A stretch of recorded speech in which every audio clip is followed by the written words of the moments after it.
You want to win? You get your damn more action. Be careful with the road. He's trying to get you with the road. Breathe. More to the body.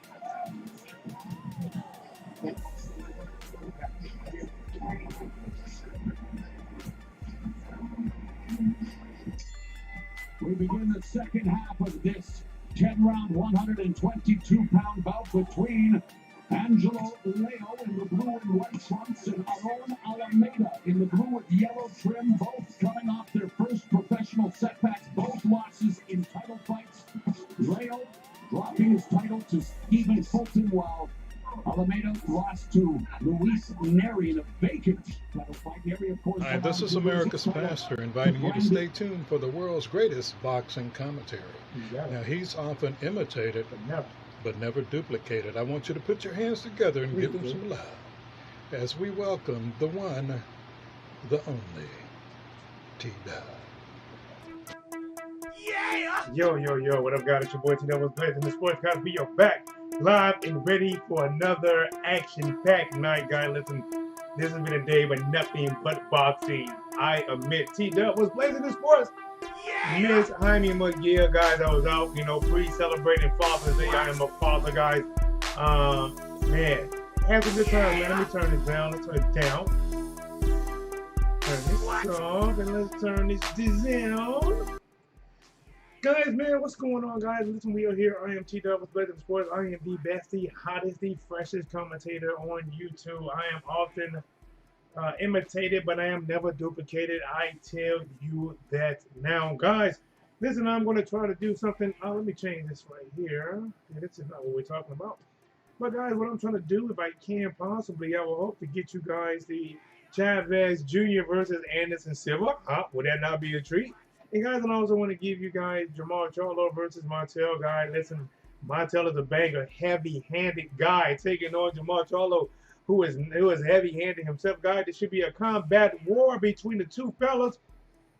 Most people know a lot more about Jermall Charlo, so he should be favorite, guys. But listen, whenever you have somebody that has sticks of dynamite in their hand, and they're used to winning, used to hitting people hard, and used to seeing a result after they do it, this should be a definitely clash. I think this fight between Jermall Charlo and Montiel, somebody's going to have to break somebody's will. We're going to find it out sooner than later. But guys, if you get a chance to catch on, to join in, guys, please do me a favor, smash the like button, subscribe to the channel. Sharing is caring. Listen, I am TDub. I make it do it and do better yet what it does. And into the chat, my boy, the friend, the one, the only America's fastest driver. How are you doing, my friend? Keep dropping those great sermons, guys. And listen, I'm telling you right now, guys, you wake up in the morning, you're feeling good, you're feeling thankful to be here, man. Tune into my boy American Path to Travel and get your mind right. Let me change this picture to talk about what we should be talking about here. All right. Is that the right side? Let's go with this one. Bam. Okay, here we go, guys. Bam, there we go, guys. Listen. Right now, I am going to try to do this. I might be a little bit behind because I'm trying to stream two different fights at the same time, guys. We have for the Anderson Silva versus Chavez Jr. and Chavez Sr. card. Right now, looks like they have looks like Kevin Torres taking on Jorge Luis Melendez. That fight is going on right now, guys. And the Showtime fight going on. They don't have a name showing it right now. But gosh, they are doing some work. It's on a slow motion of like a 4 or 5 punch combination to the body, just ripping them, come back over the hook. Look like Leo. Let's see, guys. Let's check out Showtime. Put some volume on it. You're over the left eye due to a head clash in the opening round of their title fight, and you see that mouse. Smash the like, bro. Yes. Doing great, brother. Thanks for asking. You know it. Under the eye of. All right, guys. Right now we are into the 7th round. I shouldn't have pushed that. All right, guys. Let's play Leo versus Alameda. Leo, I believe, was the one in the last round that they showed, rip it to the body. But guys, listen, man, I cannot wait to get. Let me push me. I cannot wait to get to the Anderson Silva fight versus Chavez Jr. I'm interested in calling that, just to see how it happens. Remember, guys, this is the Anderson Silva. He is not in his prime, right? Doing UFC, MMA, he was a phenomenal striker and an unorthodox striker. And what made him so effective is because not only could he use his hands, but when you can feint knees, elbows, it makes your hands that much better. But in the sport of boxing, you can't feint those shots, or at least nobody's going to fall for them. You have to do everything with your hands. And I want to see how much Anderson Silva has learned to be able to put all that together tonight against Chavez Jr. Listen, I expect Chavez Jr. to come out like a bottle rocket. I shit you not. Like a bottle rocket. Woo! But what happens moments after a bottle rocket goes off, right? Goes off fast and hard. Then all of a sudden it ends and it falls back down. I expect Chavez Jr. Come out like a rocket. But if Anderson Silva can bang with him, trade with him, even though Chavez Jr. should be favored, if Anderson Silva can bang with him, catch Chavez Jr. with some shots, watch that bottle rocket. They're going to sizzle out and he's going to start backing up like a truck. BB, mother ever BB. Oh, looks like that's a little bit off. Let me fix it up for you guys. That picture looks a little bit off. I got you. Don't worry about nothing. Don't worry about nothing. There we go. Is that better? There we go. All right. How about that? Better? Bam. All right. Your boy TDub. What's Blazing Sports, guys? Back live. Share the channel. Sharing is caring. Like I said, man, I was out today. Started celebration of Father's Day. You know your boy TDub. You know how I do it. Been there since day one.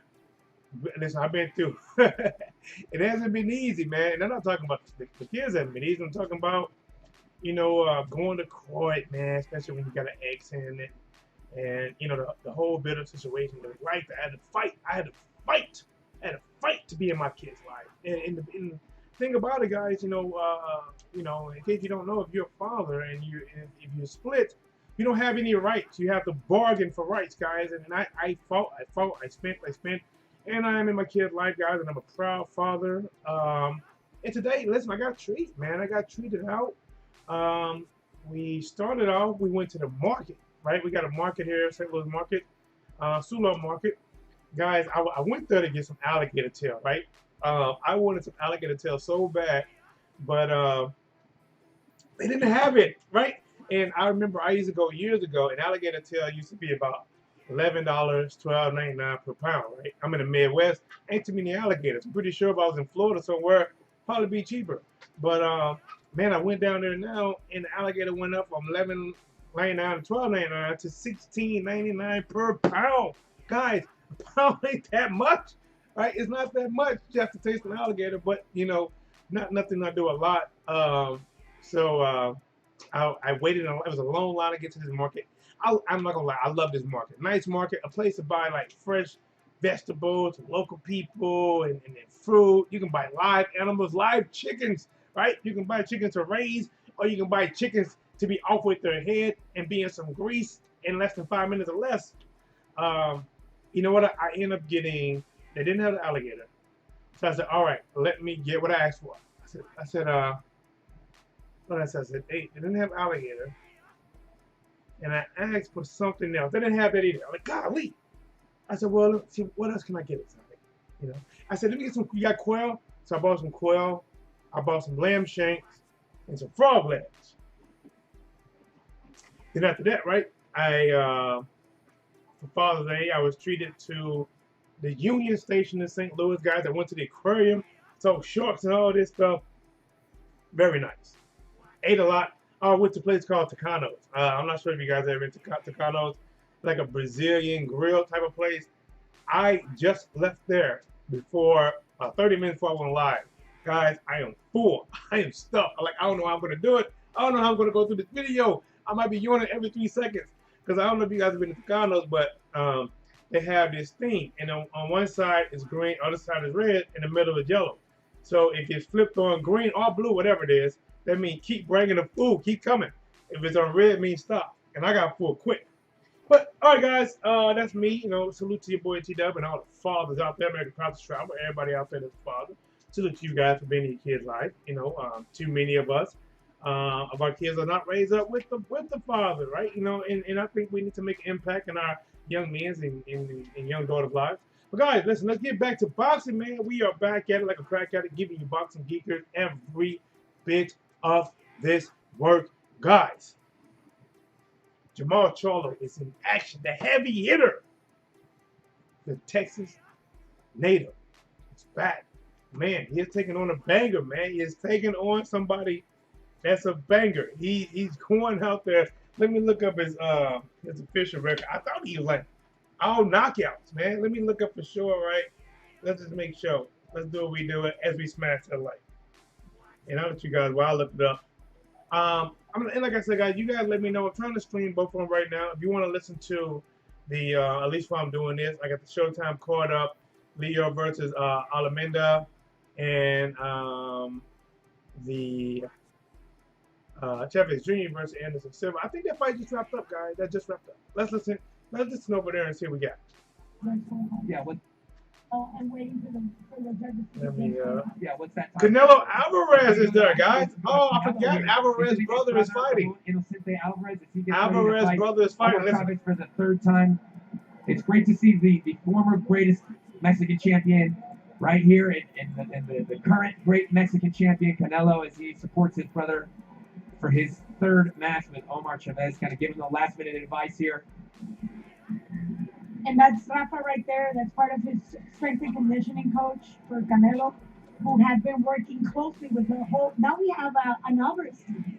I don't know if you guys realize that Padilla is also part of the Alvarez team, trained by Rigoberto. So it's a new stable of fighters that are following the Canelo style. All right, guys, let's get to Juan Montiel. All right, Juan Montiel is listen. There's no doubt he has power, but Juan Montiel has learned to lose. He has 22 wins, all 22 of his wins coming by way of knockout. He does have 4 losses, 2 draws. One of his losses, it was a KO.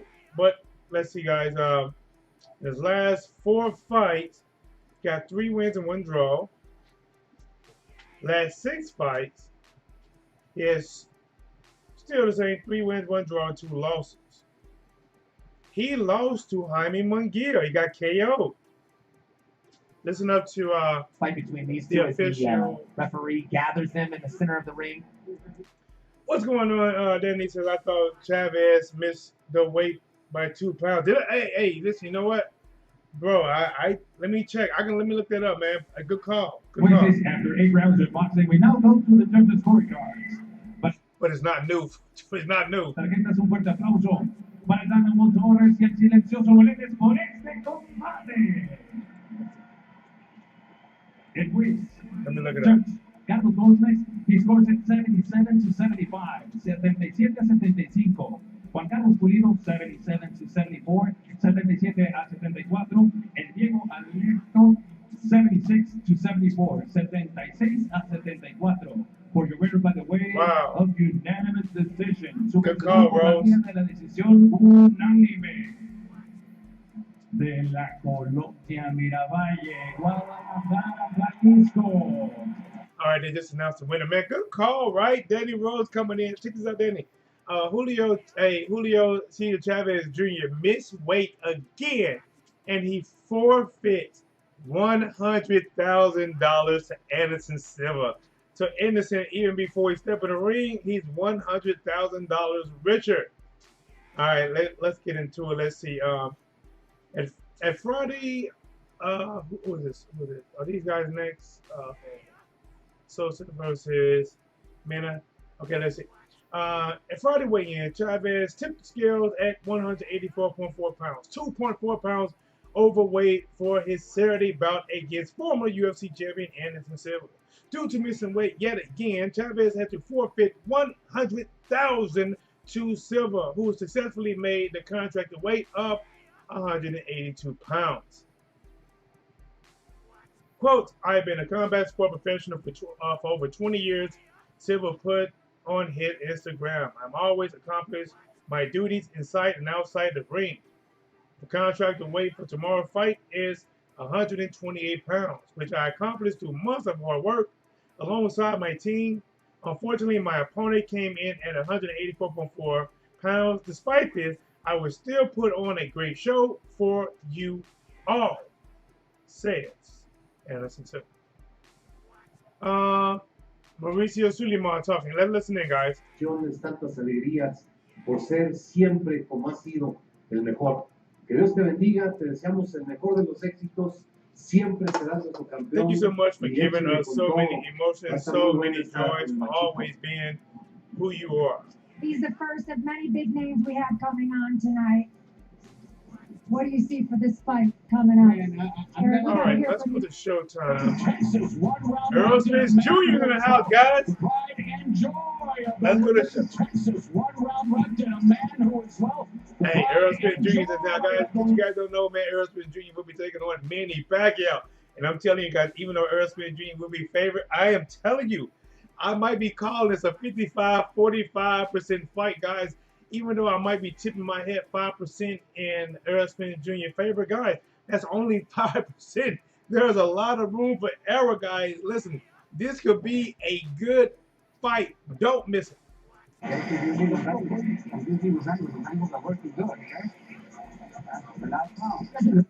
I'm going to go back and forth, guys. Let me back up. I'm going to go back and forth between these fights.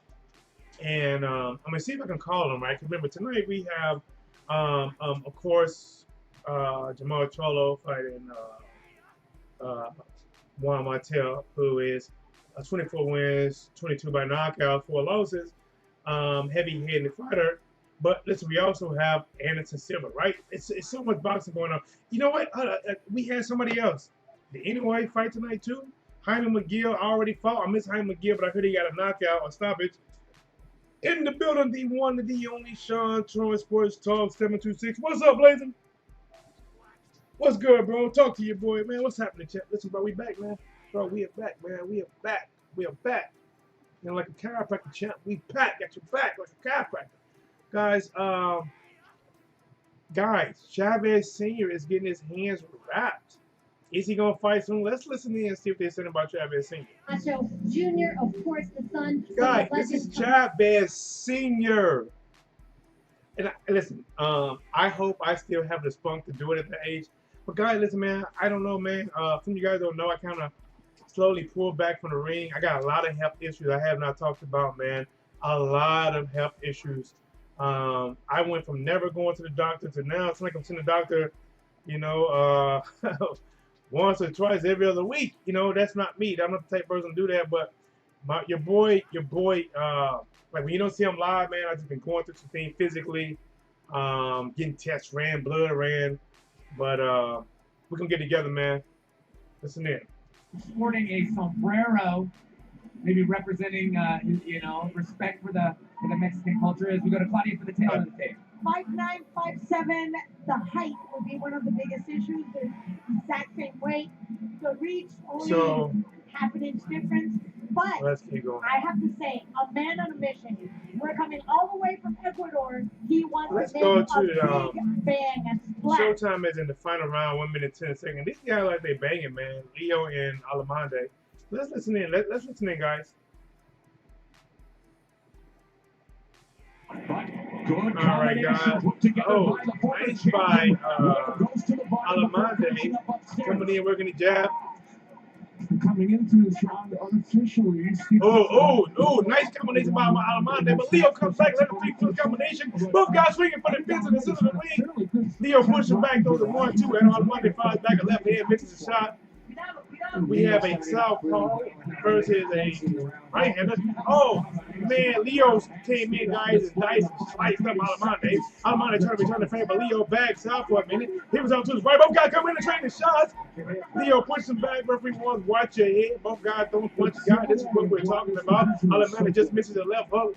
Right hand just missed on Leo. Both guys showing wear and tear. And a big left hook by Leo, followed by the right hand. Alameda coming back, firing the shots off. Now landing them all, but he fired them. 1-2, 1-2 by Alameda.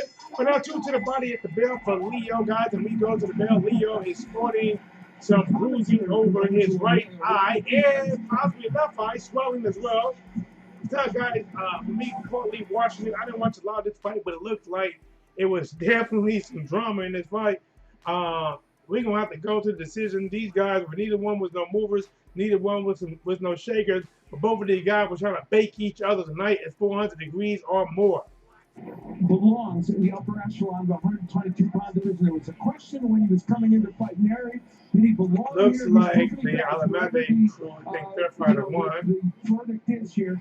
And Angelo Leo, what he proves tonight is that mentally he's back. Get it cracking.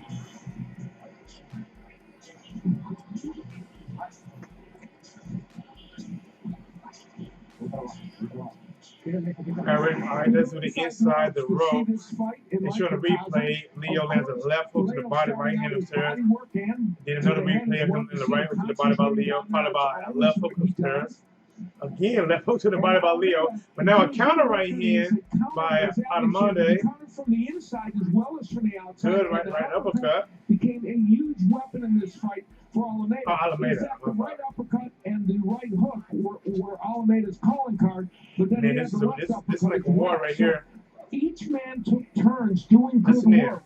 And again, there's Alameda with that combination of the right hook and right uppercut. Alameda got some dangerous uppercuts, man. Uppercut, right hook. Timing, Al, everything on display, right? It really was. I think both men fought very well on the inside. And the numbers demonstrating how active these fighters were. And all right, guys, the numbers are 8% to 6%. Listen in. More of the official verdict is coming. And 40%, 41% of power punches is everything but a jab landed. Body shot, Leo 85, Alameda 15.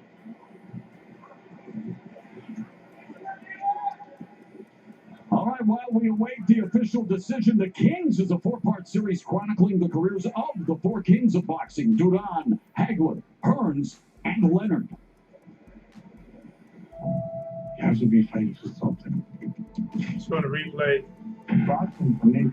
All right, guys, listen, man. What are you guys expecting from Chavez Jr. tonight? What are you expecting?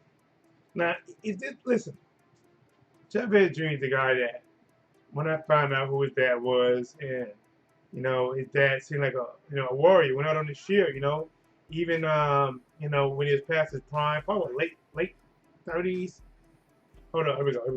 Hall of Famers Al Bernstein and Steve Farhood. Speaking of Hall of Famers, Jimmy Lennon Jr. has the name of the winner. Let's get it. Ladies and gentlemen, after 10 rounds of action, we go to the scorecards. Judge at ringside, Jesse Reyes, scores it on 95-95, even a draw. Overruled by judges Randy Russell, who scores about 96-94, and Eva Zaragoza seeing the fight 98-92 in favor of the winner by majority decision, Angelo and Chilito Leo. Close encounter of the 122-pound kind of mice and men for Angelo Leo. The two mice under his eyes, and yet he records the victory, albeit a bit of a controversy. All right, guys, let's get to it, man. Chavez Jr. was a guy that, I mean, was set up perfect, right? Father, living legend, which means no matter what he did in boxing, he's gonna always get, like, you know, because of who his father was, he gonna always, you know, get the nods in a lot of ways. And then he came out and he had his come forward, tug style, very brutal style, and somewhere along the line, he started fighting. He started quitting. I think that the last time I had hope in Chavez Jr., I mean, like, I had lost hope, but it's like when I was like, okay, maybe he's gonna do something different, right? Is when Canelo announced he was gonna fight Chavez Jr. So I was like, you know what? All right, man. All right. It was like, you know, one of the things that I gave up on Chavez Jr. Y'all like, man, he ain't gonna fight, man. He gonna quit, blah blah. And like, you know what? He was training. He was showing the videos. He was jumping rope. Sweat was flying everywhere. He had made the weight. I'm like, okay, man, I think Chavez Jr. is gonna push Canelo. But then he came out there and almost from round one threw up a dud. From round one. it's like he was like, I don't want to hurt you. They said I get paid more, but I don't want to hurt you. Then, man, Danny Jacobs. And then he fought in Mexico on his father card. And some people think he quit there. I don't understand how Chavez Jr. keeps finding himself in big fights. But yet again, he is finding himself fighting Anderson Silva. And this might be one of the only times a MMA fighter people want to see the MMA fighter. But I'm talking about boxing fans. They want to see the MMA fighter beat the boxer. I mean, I'm talking about like even let's see, when Floyd Mayweather fight, even people that hate Floyd, they want to see the boxer beat the MMA fighter. They want to see the boxer beat the YouTuber. This is one of a rare times I believe people might actually be cheering for Anderson Silva to beat him, maybe even knock him out. Like I wouldn't be surprised if Chavez Sr. Was pulling for him too. But I get it, man. Chavez Sr. like, man, he gave his son everything in the world, and still he let him down. Let's see what's coming up next. Rounds, it goes down as a majority decision victory for a former 100. All right, let's go. What we're gonna do, guys? In Angelo Leo, a little worse for wear, but hey, tough night at the office. It reaps rewards as to make business inside the ring. Omar, how special is this? It's an interview on Chavez Jr. and Silva. Let's look at it. On his last fight of his entire career. El español, como quieras, campeón. ¿Qué tan importante es a ti ser parte de esta cartelera con tu papá? Muy contento, muy orgulloso. And for a minute, this dude, JC Chavez, whoever it is, he looked like a Wish version of Chavez Jr. I'm like, is this Junior? Nah, that is the Wish version. Del agrado, ¿no? Y podernos entrar cada fin de semana a ver. He's looking forward to this fight. It's very special for him to be part of this card honoring his dad. En la primera pelea contra Ramón, él ganó, la segunda lo pudiste noquear. ¿Qué tan seguro estás que lo puedes hacer de nuevo? Is that Chavez Jr.? Ramón, second fight, you were able to knock him out rather quick. How No, it can't be. You can do this again? Gotta be a Wish version. Ni una de las dos. Yo pienso que esta va a ser la más dura. No puedo pensar que va a ser tan fácil, ni estoy pensando que me va a ganar, ¿verdad? Yo espero una pelea dura, pero sí me veo con la mano. I hope you guys can hear it. It's a 50-50 fight. You guys don't miss it because it can go either way. Let's go back to you, Brandon. Oh, we are having a great second round so far. It's Sosa. Obviously, his corner said, we cannot have another round like that. We cannot. Entrenador, tengo mínimo. Montiel Sr., guys. Como entrenador, tengo mínimo 50 años. Entonces es una gran persona. Can Montiel Sr. beat Jermall Charlo? Siempre el que me motiva. Quiero también ponerlo. I want to continue to give pride to the Montiel name. Pues hablar de la familia Montiel If he says the name Montiel in Mexico, you're everything we have, we own, boxing. When it comes to fighting, the Montiel family is rich in pedigree. Juan's uncle, Fernando Montiel, had the most success, earning world titles in 3 weight divisions and a championship reign that spanned more than a decade. Juan es mi sobrino, el único que se dedicó al boxeo. He is the only one that boxes in the 3rd generation. Under the tutelage of his great... I tell you one thing, man. Montiel is hoping to come out and shock the world like Jaime Munguia did. He is looking to be that star, and if he can beat Jermall Charlo, listen, I mean, he might have, how J-Rock got beat, right? J-Rock was on a high. He had just stopped, what's his name? Gosh, I can't think of his name, right? He chopped down the guy that just lost on Floyd Mayweather on the court, and then he goes out and gets beat. Now you got Montiel, who's in a position where a lot of people don't know him like that. He lost to Jaime Munguia, but he's back. His last 4 fights, he got 3 wins, 1 draw, 22 wins, all of them coming by knockout. So it seemed like to me, if he's going to beat Charlo, he's going for the gusto. Look like he's already taped up as well, guys. They're showing him right now. He's ranked number 4 in the WBC middleweight contender. All 22 wins coming by knockout. The opening bell so Montiel can walk him into one of his big shots. Montiel says whether it's his left hook or his right hand, his power will rattle Charlo's bell. Can he do it? He's about to get his second hand wrap right now. Showtime Sports continues this month and next with a full guys. Davis versus Barrio. He's it. Barrio. I don't know. I came from Johnson and Valentin Moldavsky. They entered the cage. And then you got 2 division champions. Gervonta Davis moves up to 140-pound division to challenge WBA titleist Mario Barrios. It's on Showtime pay-per-view next. I'm telling you guys, that Davis versus Barrios fight. Listen, I seen Barrios fight, bro. Listen, he can fight. To me, this is a big jump. Davis has been fighting people at 130, 135, 130. And now he's jumping to 140, man. Listen, there's weight classes for a reason. Skill-wise, Gervonta Davis might have a little bit more skill, but sometimes them bigger boys can take a bigger punch and give a bigger punch.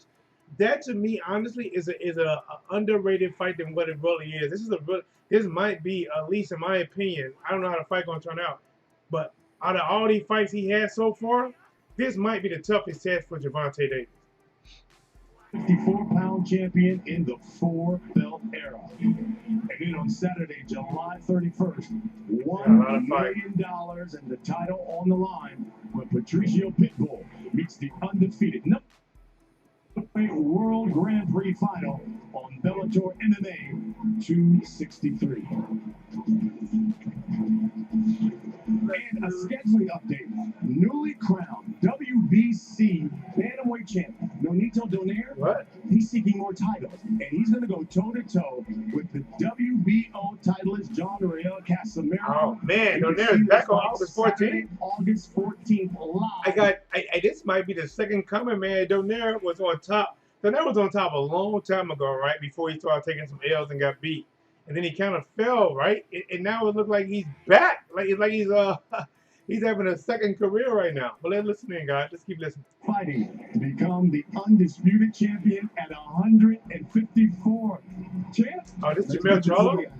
It's good to see you. How you doing? Good. So listen. Hey, this is Jermall Charlo, guys. Listen up. Listen up. Brian Castano. This man's unbeaten.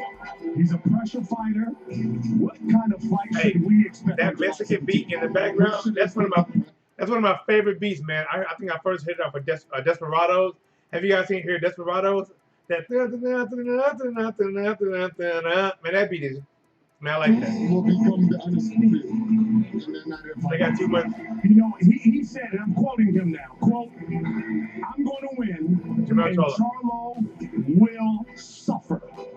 Man, I've been to do so much suffering in my life and everything. Now it's time to make it easy. Nothing in life will be much more harder than what I've already suffered in life, okay? So at the end of the day, I have nothing else to suffer through. It's other than have fun in boxing, enjoy my life, and to keep Jermall moving. Charlo. Yeah, Brian Castano will see what the real fight is only means. Well, you know, listen, you're fighting, obviously, to be undisputed. What would it mean to you to be the first undisputed champion at 154 in this 4-belt? Hey guys, let me do this. I'm gonna let you guys listen to it. I'm just gonna make me some tea because I'm gonna do a lot of talking tonight. Listen. We're gonna be here. You and I, we are here. We're locked in tonight. We're gonna get it. We're gonna listen to it. I'm gonna break it down. I'm gonna give you that 4K commentary. It's gonna be live. As little TDub is in the bit. What's up, little TDub? What's up, champ? What you get a cut doing? Don't put on your shirt. What you get a cut doing? I was like reading a book and I accidentally put my head down and then hit on the ground and something sharp stabbed me. I put my head down on the ground. Oh, no, I missed that. Okay. Little Dub is doing what Little Dub does. Little Dub. Okay. Let me let you guys listen to this. I'm gonna take your Little Dub real quick, and I'm gonna give you some tea, and we're gonna be back at it. Listen in, guys.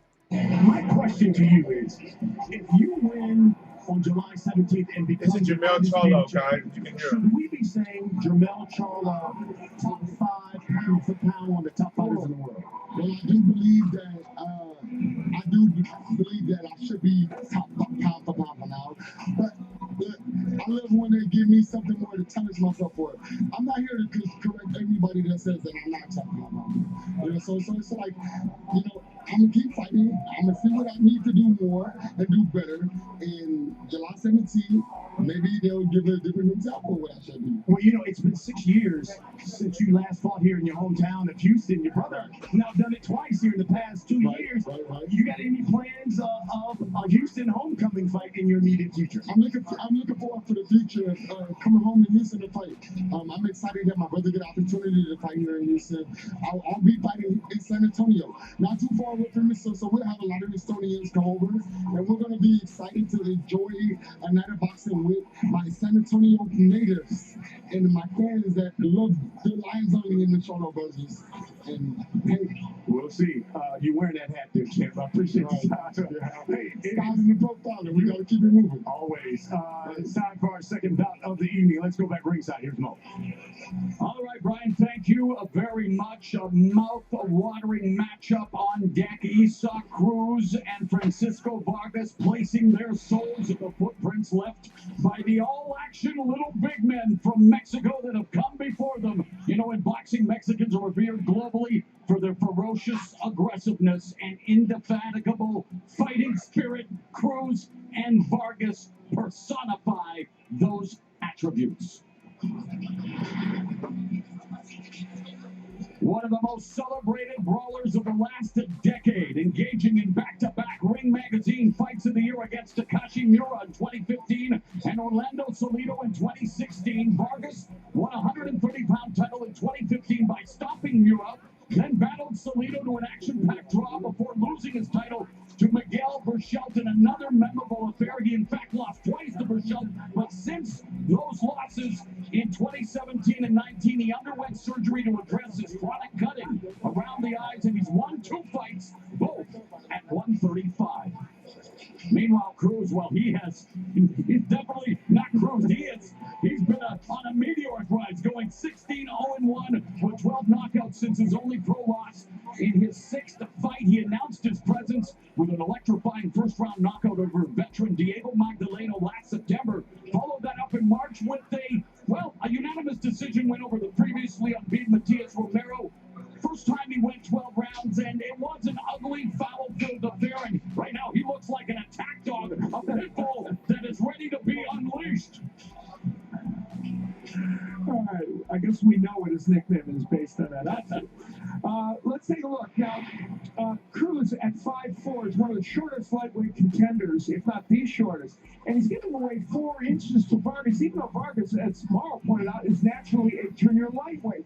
Now, the other number to look at here is the age of Vargas. At 36, is he too shot-worn to battle with this young fighter? We're going to find out. Here's Jimmy Lennon Jr.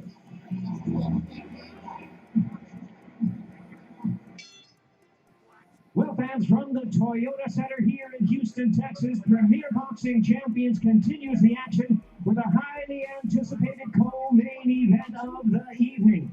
Introducing our 3 judges once again, all from the state of Texas: Jesse Reyes, Randy Russell, and Eva Zaragoza. And introducing our referee in charge of the action, he'll be giving instructions after the introductions, James Green. All right, fans, here we go with the co-main event of the evening. 10 rounds of boxing scheduled in a lightweight special attraction. Introducing to you first on my left, he is fighting out of the red corner, wearing black shorts with silver trim, hailing from Mexico City, La Ciudad de Mexico. He weighed in at a ready 134 pounds. His record stands at 27 wins, 2 losses, and 2 draws, with 19 wins coming by way of knockout. Ladies and gentlemen, here is the WBC number 7th ranked world contender, introducing the former WBC super featherweight champion of the world, introducing Francisco El Bandido Vargas. And his opponent across the ring, fighting out of the blue corner in this 10-round attraction, wearing blue trunks with white trim. He also hails from Mexico City,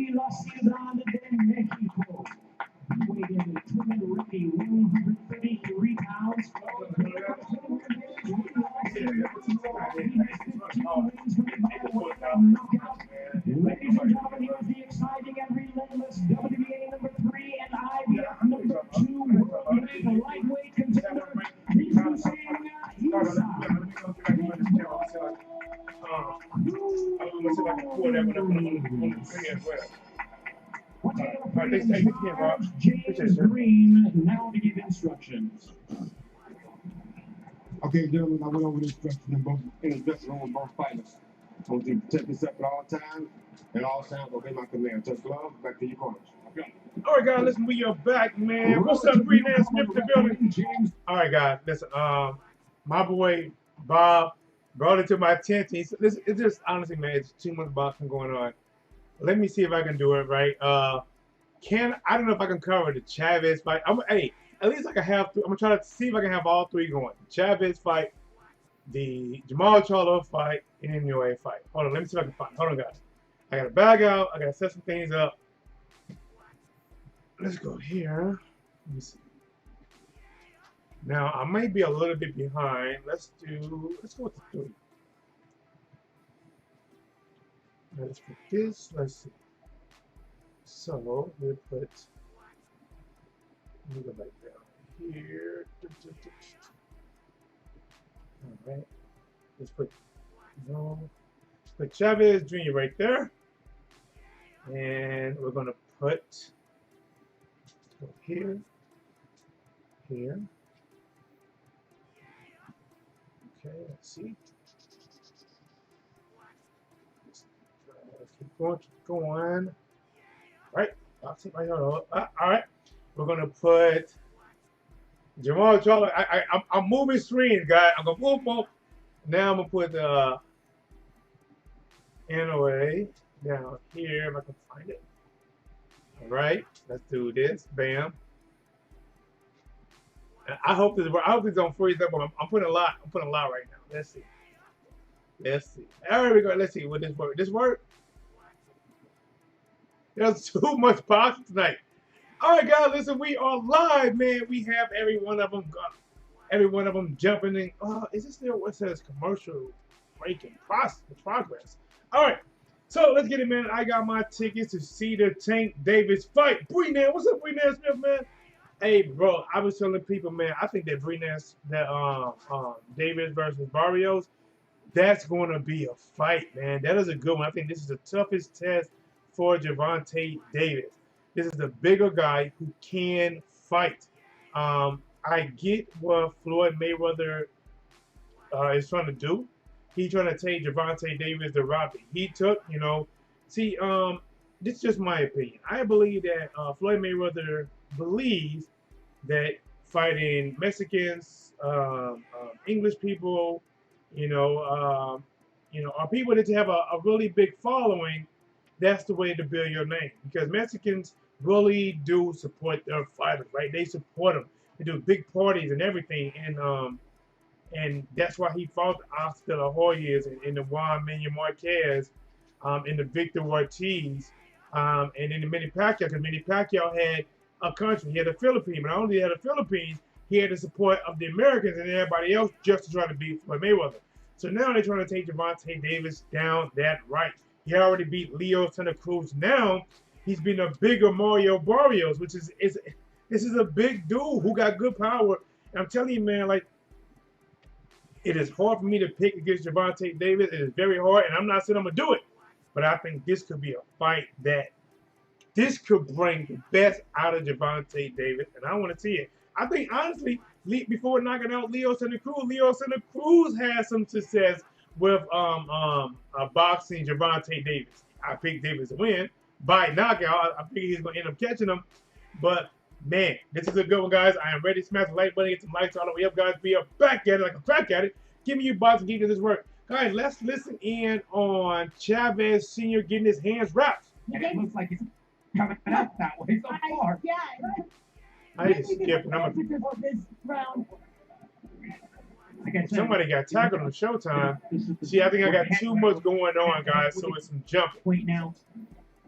Anything can happen.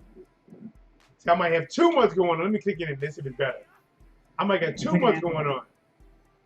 I saw a little faint there. Oh, it's a lot better when I click on it. A lot better. Mix it up a Nah, little bit. better. Some Oh, coming oh, forward, big some uppercut. easy shots. Oh, I'm gonna add this to 7-1. Guys, man, I don't know how we're gonna call this. I'm gonna do my best, man. We have three we trying to cover tonight. NOA, Silva, Almost like a check Charlo. jab, It's a lot going on tonight, man. A lot. But I do like to change your source. See, as a boxing fan, I love it. As somebody who do YouTube and commentate, I don't. It's just too much. It's too much. Because I can't call it all. And I want to call it all on separate streams, not on one stream. Really well. He's too smart with it. When he's too... Oh, that's dope. I didn't know it changed like that. All right, let me go back down. Let's edit chat. Let's try that. And guys, while we listen, I got my okay. Hey, and while we get ready for the bigger fights, guys, let's talk about it, man. What do you think about the matchup tonight? Is Jermall Charlo, is this his biggest test? I mean, can he lose? I mean, yes, obviously he can lose, but is this his biggest test? Is this somebody that's not going to respect him? Many people thought Derevyanchenko edged Danny Jacobs. I didn't think so. I thought Danny Jacobs just edged him out. But many people, including myself, thought Derevyanchenko beat Triple G. And then Jermall Charlo beat Derevyanchenko pretty convincingly. But, man, something about this Montiel guy, man. I think he's going to come out. Listen, this could be the banger. This could be the banger. I know Jermall Charlo, he likes to box heavy, but box smart. He's not just going to have his guard down to go in and throw cards to the wind. See, to me, that's what gives Jermall Charlo the edge right now over Montiel. Because I think Montiel's going to be open. I think he's going to throw big shots. I think he's going to leave himself open. Damn, guys. Hey, he can get knocked out, man. He can get knocked out. Listen. First of all, I got Jermall Charlo. I gotta go back. Hey, for Jermall Charlo versus Montiel, I got Jermall Charlo. It's so many fights we can't even do an E-Crow. So let's do this. I got Jermall Charlo versus Juan Montiel. I got Jermall Charlo winning. For Chavez Jr. versus Silva. Hey, Porter, man, I'm not gonna lie. Now, I want to see Silva win. I want to see him win. I want to, but I don't know. NOA is fighting tonight as well. Listen, guys, he is a monster, man. This is a look. Like Bob said, man, a lot of times little dudes don't get a lot of recognition. Because little dudes, listen, they can throw 1,500 combinations. I'm talking 1,500 combinations. And nobody seems to be hurt. They can come right back and fire right back. 1,500, and nobody really gets hurt. But with these big guys, if a big guy catch you with a pop, it could be the night out. If let's say now, you're going to be dazed. Nah, Tim, I don't have the links, champ. But listen, bro, let me tell you what we're going to do here, bro. This is what we're going to do. First of all, let me get this NOA fight set up. Let's go. Let's try this. Let's try that. Right. So this is what we got going on, champ. Right now, looks like NOA right now is on commercial break in progress. So nothing's going on there.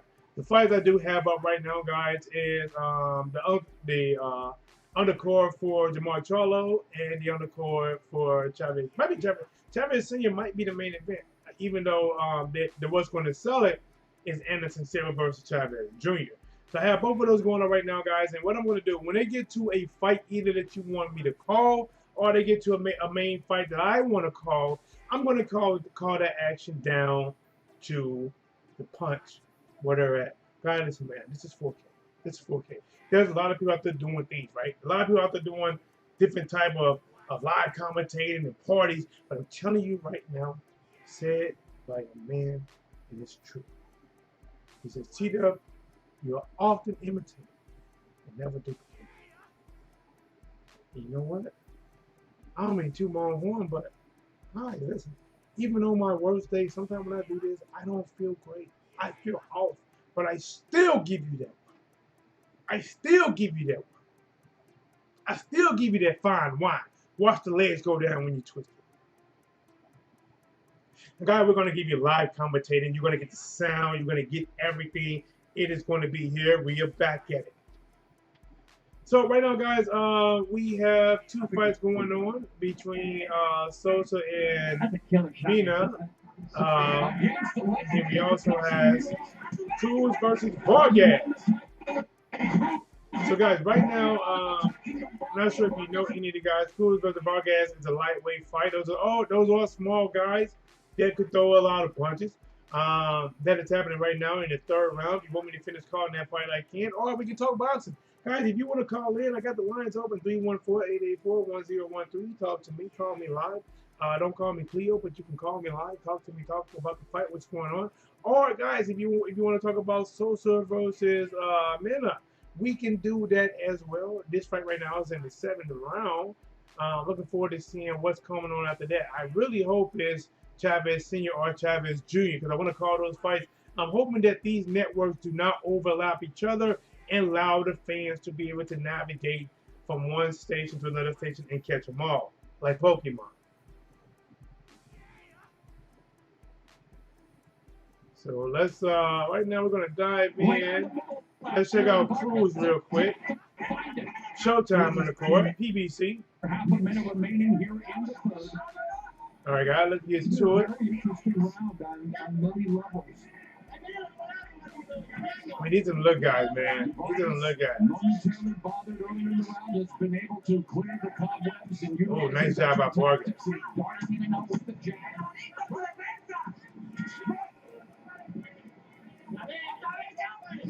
Oh, nice left right to the body by Vargas. Nice.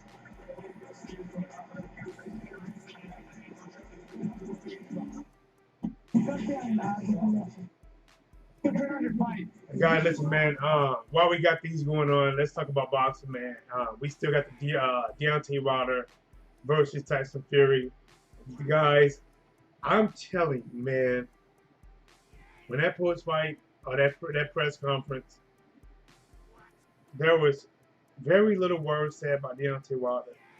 But to be honest, it's like you can cut the tension with a knife, right? It was so tense in there, right? Many people thought that Tyson Fury won the press conference, but you know, it's not really a winner. It's all entertainment for me, to be honest, because you know Wilder didn't talk, and you know, and Fury was shooting shots at his trainer and at Wilder. But me personally, guys, I'm giving you my thoughts on it. The reason I think Deontay Wilder did not say anything at all. If you feel, and now listen, I'm not saying he's right, I'm not saying he's wrong. I'm going off of feelings, right? I'm going off of feelings. And I want you to picture it yourself, right? If you feel that somebody wronged you, they cheated you, right? I mean, you truly feel this, even if it's not true. You believe it's 1,000% true. And you know, if you say more than 2 words face to face with this man, you might not hold your composure. You might lose everything that you just went to court to get.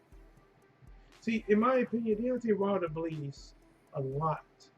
He believed he was cheated. He believed there was something up the glove, and he believed somebody did something to his water.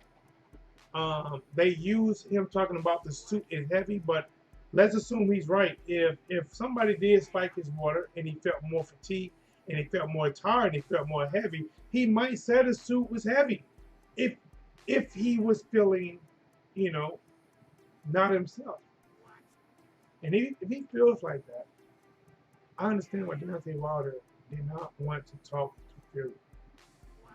Deontay comes out to one of them guys that he's like a volcano, right? He's right now, he's built up. He probably wished tomorrow was July 24th. He is built up. All he wants is revenge, right? Which to me makes for a good fight because Tyson Fury can't box. Tyson Fury can move, he can box, he's slick, he can fight. And even with a charged up Deontay Wilder, this is still not a given fight. Fury ain't gonna lay down. Wilder ain't gonna lay down. Wilder got a new trainer, showing some new moves, new grooves, new shake and bake.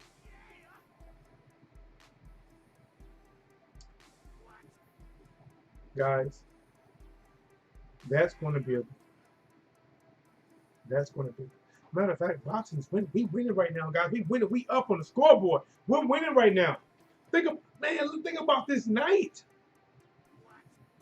See, everybody wants Saturday prime time night, right? You know what Bob says? Bob, I don't see anyone on this channel. Let me take Bob.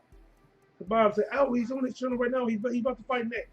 Let me call. I'm going to call Bob right now. I'm calling him live. I'm calling him live. Bob had me. He said, "I thought the NO fight in your fight was on right now." Hold on, man. We ain't doing that. Ain't gonna be that though. Hey, I see baseball on that channel, man. Oh yeah, for the anyway fight.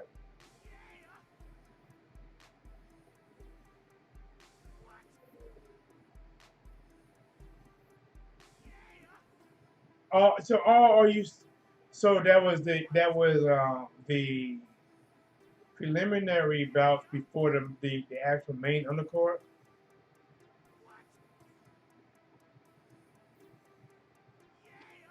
But I don't see what are you watching on that channel right now?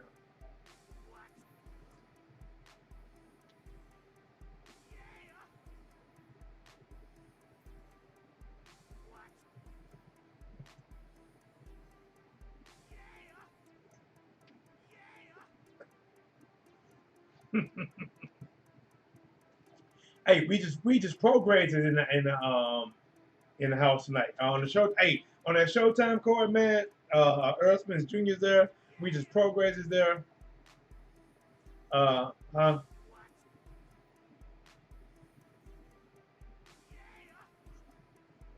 Hey, Bob, man. Hey. Oh, they showing Jermall Charlo now warming up. Hey, Bob. Hey, you should call my line, and I want to get your thoughts on the fights coming up. Like, just like the Anderson Silva and versus Chavez Jr. And your thoughts on Jermall Charlo versus Juan Montiel.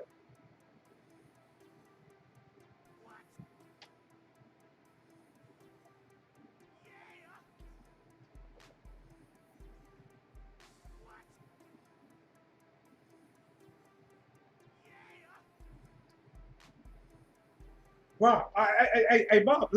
Hey, do you want me to put you on speakerphone or you want to call in?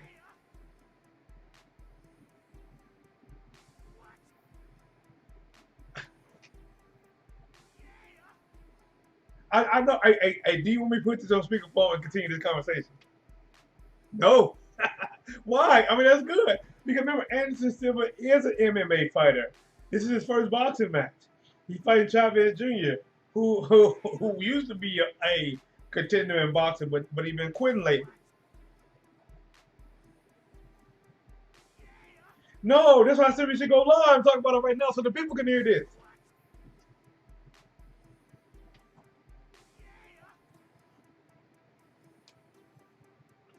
All right, do you know much about Montiel or not really? This guy Jermall Charlo gonna fight. He got 22 wins. All of them come by knockout. He does have 4 losses. He did lose to Jaime Munguia, but he's coming off of the last 4 fights. I think he got 3 wins and 1 draw. So by 22 wins, 22 knockouts, yeah, it shows that he does go for the gusto. So he's probably going for the gusto against Jermall Charlo. All right, you know what? Hey, let's just talk about the Chavez Jr. versus Silva. You ready? I see it. Yeah, I see it. They back. Hold on, is this, who's the fight? Oh, this not in fight right now, is it? That's Lopez. I can't see the last name. It's small right now. Hey, you ready to go live on? Hey, let's get your thoughts. 3 minutes on Silva versus Chavez Jr. You ready? All right, hold on. All right, guys. Hey, I'm bringing you guys live, man. We have on the line. This is the one, the only Bob, man. Bob has bailed your boy out of a lot of things when I was in the crunch. But listen, Bob. I want to talk to you, man, about because my boy Bob said, listen. He said, I got to mention, man, I could be wrong, but isn't Anderson Silva a MMA fighter and Chavez Jr. boxer? You are right. Chavez, this is what happened. Chavez Sr. is actually going to fight on that same card, but to actually sell the card and put it on pay-per-view, Anderson Silva is fighting Chavez Jr. in his first boxing match.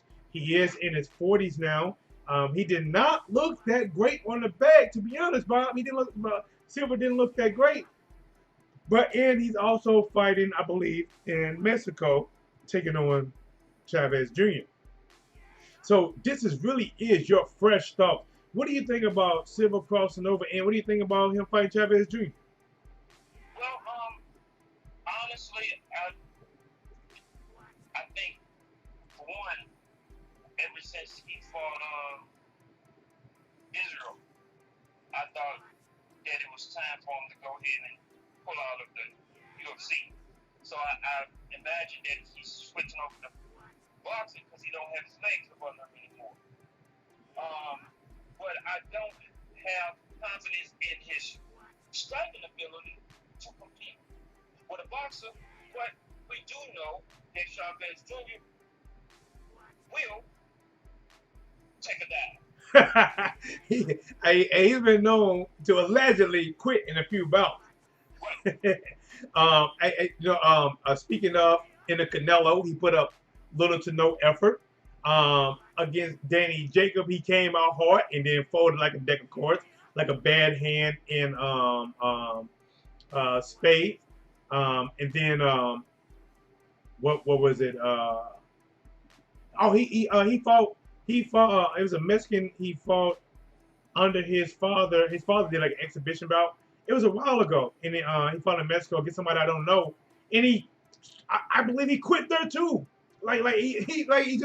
He quit there. He is. Go ahead, Bob. No, you're right. I started saying he is. I would literally believe he is for sale. Hey, he said, as long as my name was still sale, I am for sale. I mean, could he be in here? I mean, here's my thing. Because, he definitely is not doing the Chavez name justice. Chavez Sr. left the sport, the name was high for Chavez Sr. People arguing that he could be the best Mexican fighter to do it.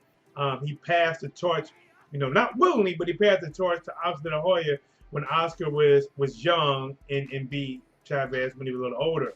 So Chavez is going to fight tonight. But Chavez Jr., man, you know what, Bob? I think this might be the first time that boxing fans is going to hope that Silva wins. Typically, boxing fans want the boxer to win, so boxing can look like, like we better than MMA, especially in boxing. This might be the one time that people would cheer for Silva to beat Chavez Jr. and hopefully retire him.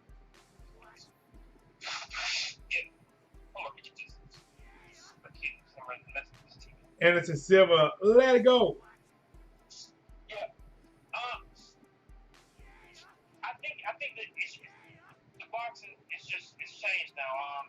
It used to be all about pride and winning and having a name. I think now it's about the paycheck, And if they can't get the paycheck based off of the skills, getting them the payday they think they deserve, they'll get the paycheck any way they know how. Some of them. There's very few of them, and I think they really care about going balls out. Off the subject, I know your time is pressed. Do you think that's why YouTubers and other people that don't do boxing are able to come in and be so successful? because overall boxing is not giving the people that they want to see. Basically, a star builds and that star never fights another star. They pretend to want to fight that star and then they fight other people. I mean, do you know what in my opinion Ryan Garcia did? Well, in my opinion, Ryan Garcia, after he knocked out the English dude, I can't think of his name right now. He knocked the English dude out. He said he was going to fight Gervonta Davis next, which would have been a big fight. But the whole time he was using Gervonta Davis because he said he's going to fight Gervonta Davis as a reason to duck Haney. But when he officially ducked Haney, he said now he's not going to fight Gervonta Davis because he's not about to fight Manny Pacquiao. And now that he wasn't going to fight Manny Pacquiao, he was set up to fight. It's the other mandatory for Devin Haney. I can't think of his name right now. But he's a damn good boxer, right? I can't think of his name, but he was set up to actually have a pretty good test, like a pretty tough test. And it was 2 mandatories for Devin Haney title. And out of nowhere, he said, Scalzi said, I'm going to take it back from the sport. I'm having depression issues. So he was able to pull out that fight to get mental health check. And then about a week later, he was back at it, back doing what he do again. After that fight, it got canceled. And now it is rumored that he's going to fight somebody else, a more easier of a light touch. Ryan Garcia got a name, I don't remember. Ryan Garcia, he does have a recognizable name. No. I'm saying, what do you call himself? I don't know. I don't know. Fortuna. Yes, Fortuna and Campbell. See, golly, man. See, Michael Hernandez coming in. When Ryan Garcia beat Campbell, that's when he started playing the games. And then he was scheduled to fight Fortuna. And Fortuna can scrap. Fortuna's a pretty good boxer. You can look at Fortuna's face and tell that this guy, when you look at his face, Rob, you can be like, oh, he cut from that north side of St. Louis cloth that we had to grow up in by look of his face.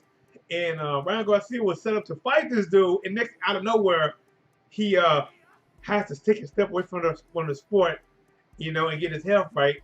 The fight canceled. I'm talking about shortly after the fight canceled, he's showing pictures with him and his girl. He's back to doing this, hitting people with body shit. He's like. That's what I'm trying to say. I'm not saying who we gonna fight. I'm saying, you know how, anyway, his name is Monster. Yeah. I'm going to start calling him Pinocchio. Hey, that Pinocchio might stick, man. Cause for a long time, Bob, I don't know why they give Ryan Garcia so much grief. I'm like, listen, it's a young guy. He had good speed, he had talent. I was thinking listen, in order to be somebody to actually step into boxing, you're gonna get hit. You gotta have some bravery to you.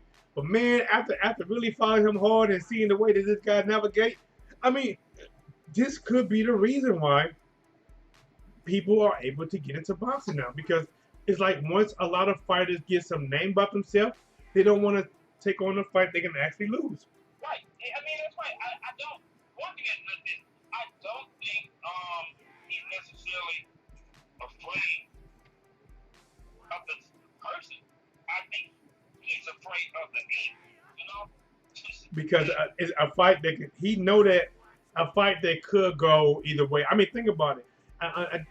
To me, this is what makes the other fights so big. When I'm talking about YouTubers, because when you have Ryan Garcia, who is not a champion, and he's telling Devin Haney, who is a champion, that Devin Haney has to do more in order to get a fight with him.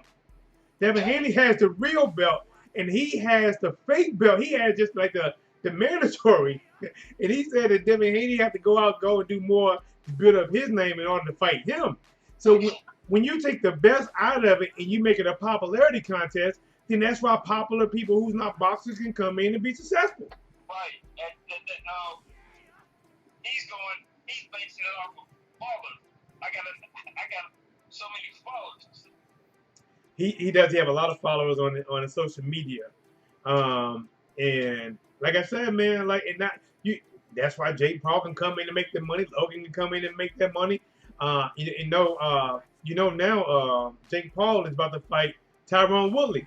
Right. And listen, I had some homies, man, that sparred Tyron Woodley in the past. Unfortunately, I didn't get a chance to, Bob, man. I was around the time when he was sparring my homies, man. Like he sparred Jose, he sparred a couple dudes named Scotty. He sparred some people that I sparred all the time, and I wish I would have back then. I wish I would have, but yeah, now he's fighting Tyron Woodley, and I'm being honest, man. That's not an easy fight for Woodley. Not in boxing. That's not an easy fight. It's one that he could win, but it's not an easy fight because Woodley is not a predominantly a boxer. I mean, you honestly think that Jake can win after only being in the sport what 5 years now? I think Jake does. Listen, I'm not picking a winner right now, but I do think Jake Paul can give Tyron Woodley some issues because Jake Paul, even though he's like the bad boy, he's like the clowning type, I really do believe Jake Paul takes his boxing thing a whole lot more serious than his brother. I mean, I think he literally takes it seriously. I mean, he's not no A1 talent right now in boxing, but I think he really does take it seriously. Tyron Woodley, even though he does do boxing training, he's been predominantly an MMA fighter, so he hasn't been to work on a lot more. So now this is his first real transition at the age 39 of just actually boxing. Now you talking about T-Dub. T-Dub right now is out of shape. But if T-Dub got in shape, I ain't talking to you about I got all these health issues. But if T-Dub got in shape, I'll put hand and feet all over Jake Paul because I can fight. But I think this could be it can be interesting. Now, I'm pulling for Tyron Woodley. I'm being honest. That's no secret. I'm pulling for Tyron Woodley to get the knockout.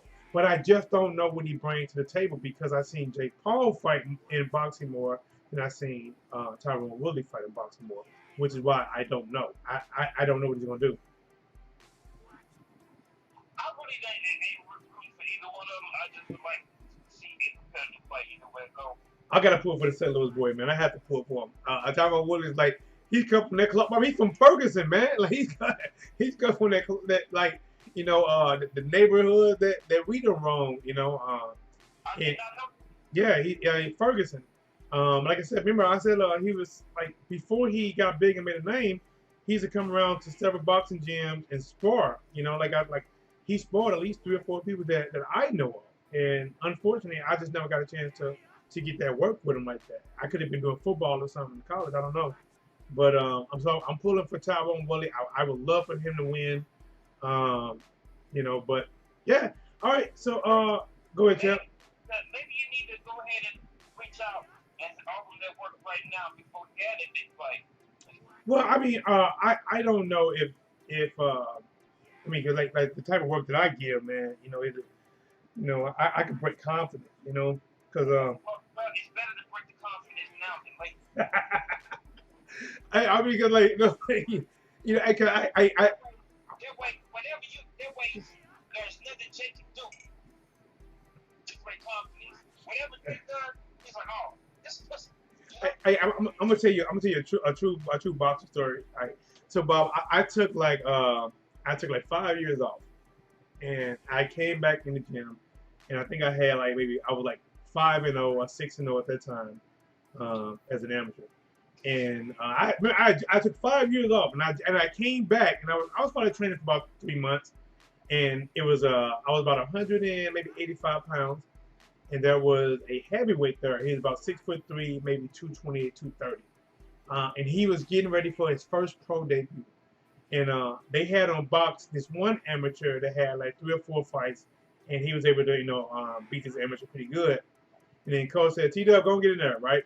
So I get in there, Rob. I mean, I'm dicing and slicing this guy up like Michelangelo do pizza. And afterwards, right, he's like, "How many fights you had?" I said, "No." I said, "Just 5, man." He said, "Bro, you."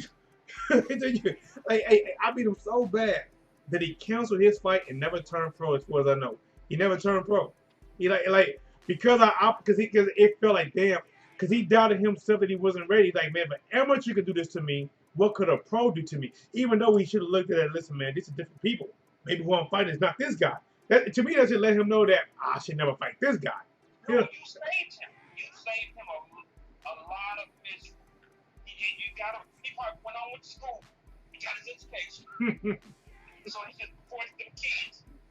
Hey, anybody I got an education, became an engineer, and settled down with a wife and 3 kids. It's better to get that out the way than to think you can do something and you spend all that time and you really can't, you know? Yeah.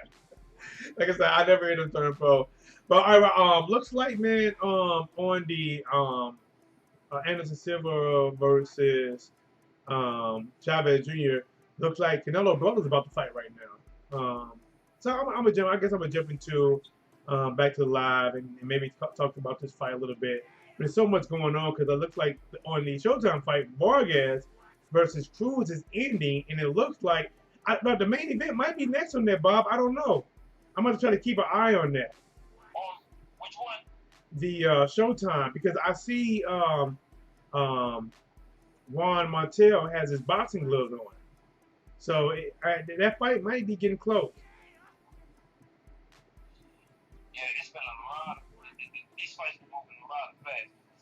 All right, hey Bob, man, hey, thank you, man, for rocking out, bro. You dropped some good knowledge, man. I know the people are definitely entertained about this. Thank you again, Bob. If you ever feel like you want to call in, talk to your boy TDub, hit me up, man. And you know, always know my slogan. Let's talk about it. I will do, but I gotta give a shout out to T-Rex Shields before she go. Oh, you talking about Clarissa Shield or Clenzo? What did they say? Clarenzo. She said when you say bring Clarenzo out, hey, I brought Clarenzo out. I'm so proud of her, so I gotta give it up to her. She made everybody proud. Hey, it felt to me about it felt like a sister or something was fighting, man. You know, like she don't even know, but it felt like, man, like my sister, like, you know, like, oh, make it off the ground, like I'm feeling like, come on, don't do it, don't ring down. Oh no, you know. But like I said, man, she handled her composure in the ring better than I handled my composure out the ring watching the fight. There's somebody I want with me. You ain't gotta be the best. You just gotta bring that dog out. Hey, she brought that dog out. She was, hey, I do believe back in the day, Rob, she was beating her boys, man. I mean, yeah.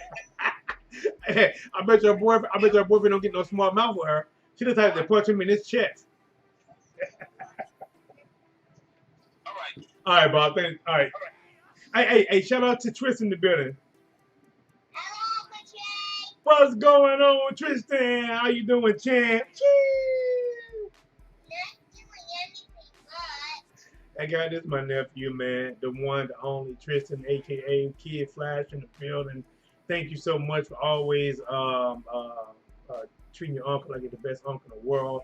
Do you have any plans for your dad for Father's Day? I got a whole lot of things already planned. All right. Hey. Oh, okay. I thought that was Chavez Jr. All right. Well, we're getting ready to watch this boxing again. Shout out to Tristan. I appreciate you always being there for me. You definitely make me a proud uncle, and I love you a lot, okay? Love you too, champ. All right. All right, listen, that's a love, man. Let's go and get it. Let's get it, guys. Listen. All right, man. So let's see what we got here. All right. So how are we gonna kick this off? We have a Canelo brothers getting ready to fight, but I don't know if I should click on that one yet, or if I should wait to see what's coming up for Showtime. Looks like Ramon Alvarez is already in the ring. Let's see. Let's listen in. Yeah. Because it seems like there's so much blood. And we have Cruz versus Vargas in the last round. To what Mexico has done for the history of boxing. I tell you right now, I'm having so many screens there right now. It's freezing them all up. If I click on one, it plays normal. But with all 3 of them up. And so on and so forth. It's a powerhouse. You know what? Let's go to the final round of Cruz versus Vargas. Y'all want to do that? Let's go.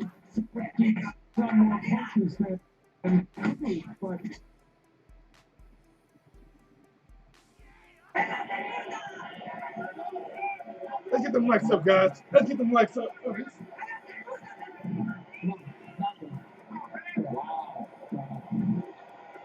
Oh, snap. Somebody ice. Bloody. Oh, this is bad. This is bad. This might be over. Oh, my God. This is bleeding. Oh, they got to stop that. His split on the eyebrow is bigger than the split. He has an eyebrow now. They're going to stop it.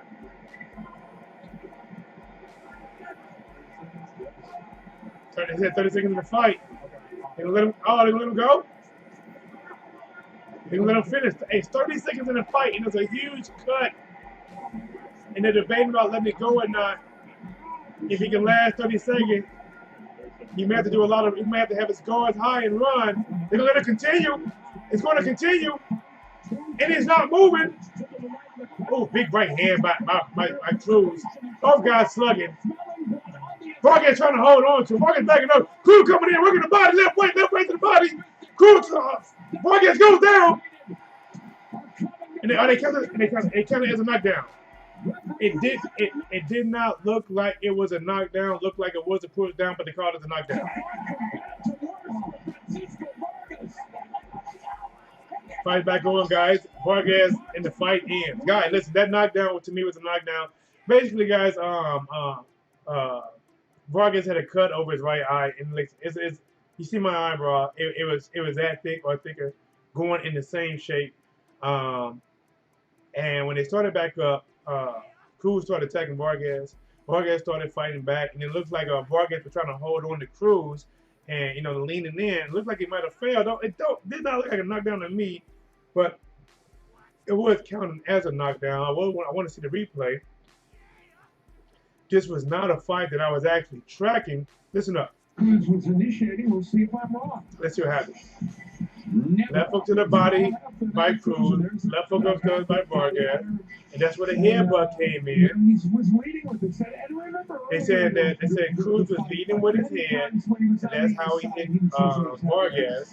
They said sit again. He's coming in, landed the left hook. Yeah. Cruz came in at this here. Boom. And then Vargas kind of went down, and that's where the headbutt came in and split him up. Yeah, maybe one or two, but surely not a pointy doctor. And was it a legitimate knockdown here? I don't think it was a knockdown. Let me see, guys. They watch it again. Vargas throws the left hook. Cruz coming back, throws one to the back. Vargas trying to hold on to him. Vargas landed Cruz landed a 3-2 on him and went to the body. Right uppercut to the body. Just missed that right hook. Just missed that left hand. But this is not. But Vargas didn't go down right there. Now Cruz trying to pull in, trying to go to the body, let level third, right here to the body, level third. Missed the right hook, level to the body.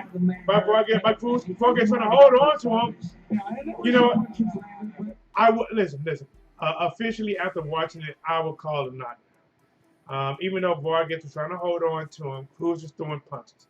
So listen, the punches might not have caused a knockdown, but he was throwing punches when Vargas went down. So officially, our part will call it a knockdown as well.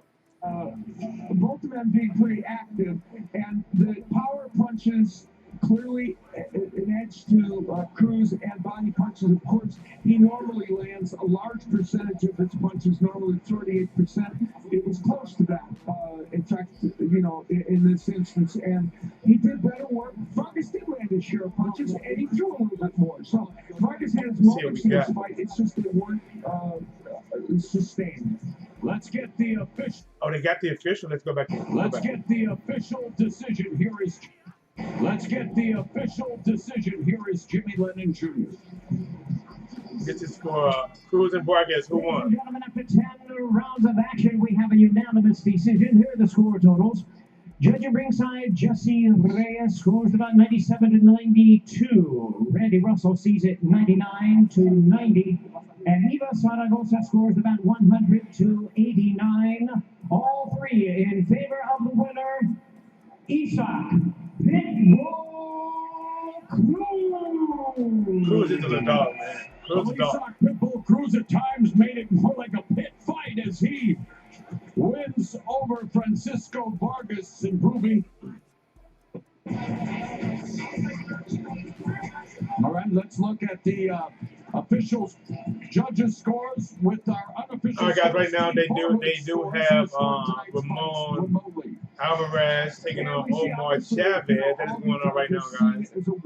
That is on the Anderson Silva versus Chavez Jr. undercard or senior undercard. Margin for Cruz and Steve Farwood also saw it. I want to see the main event is next, so I'm trying to keep it right now on the Showtime broadcast.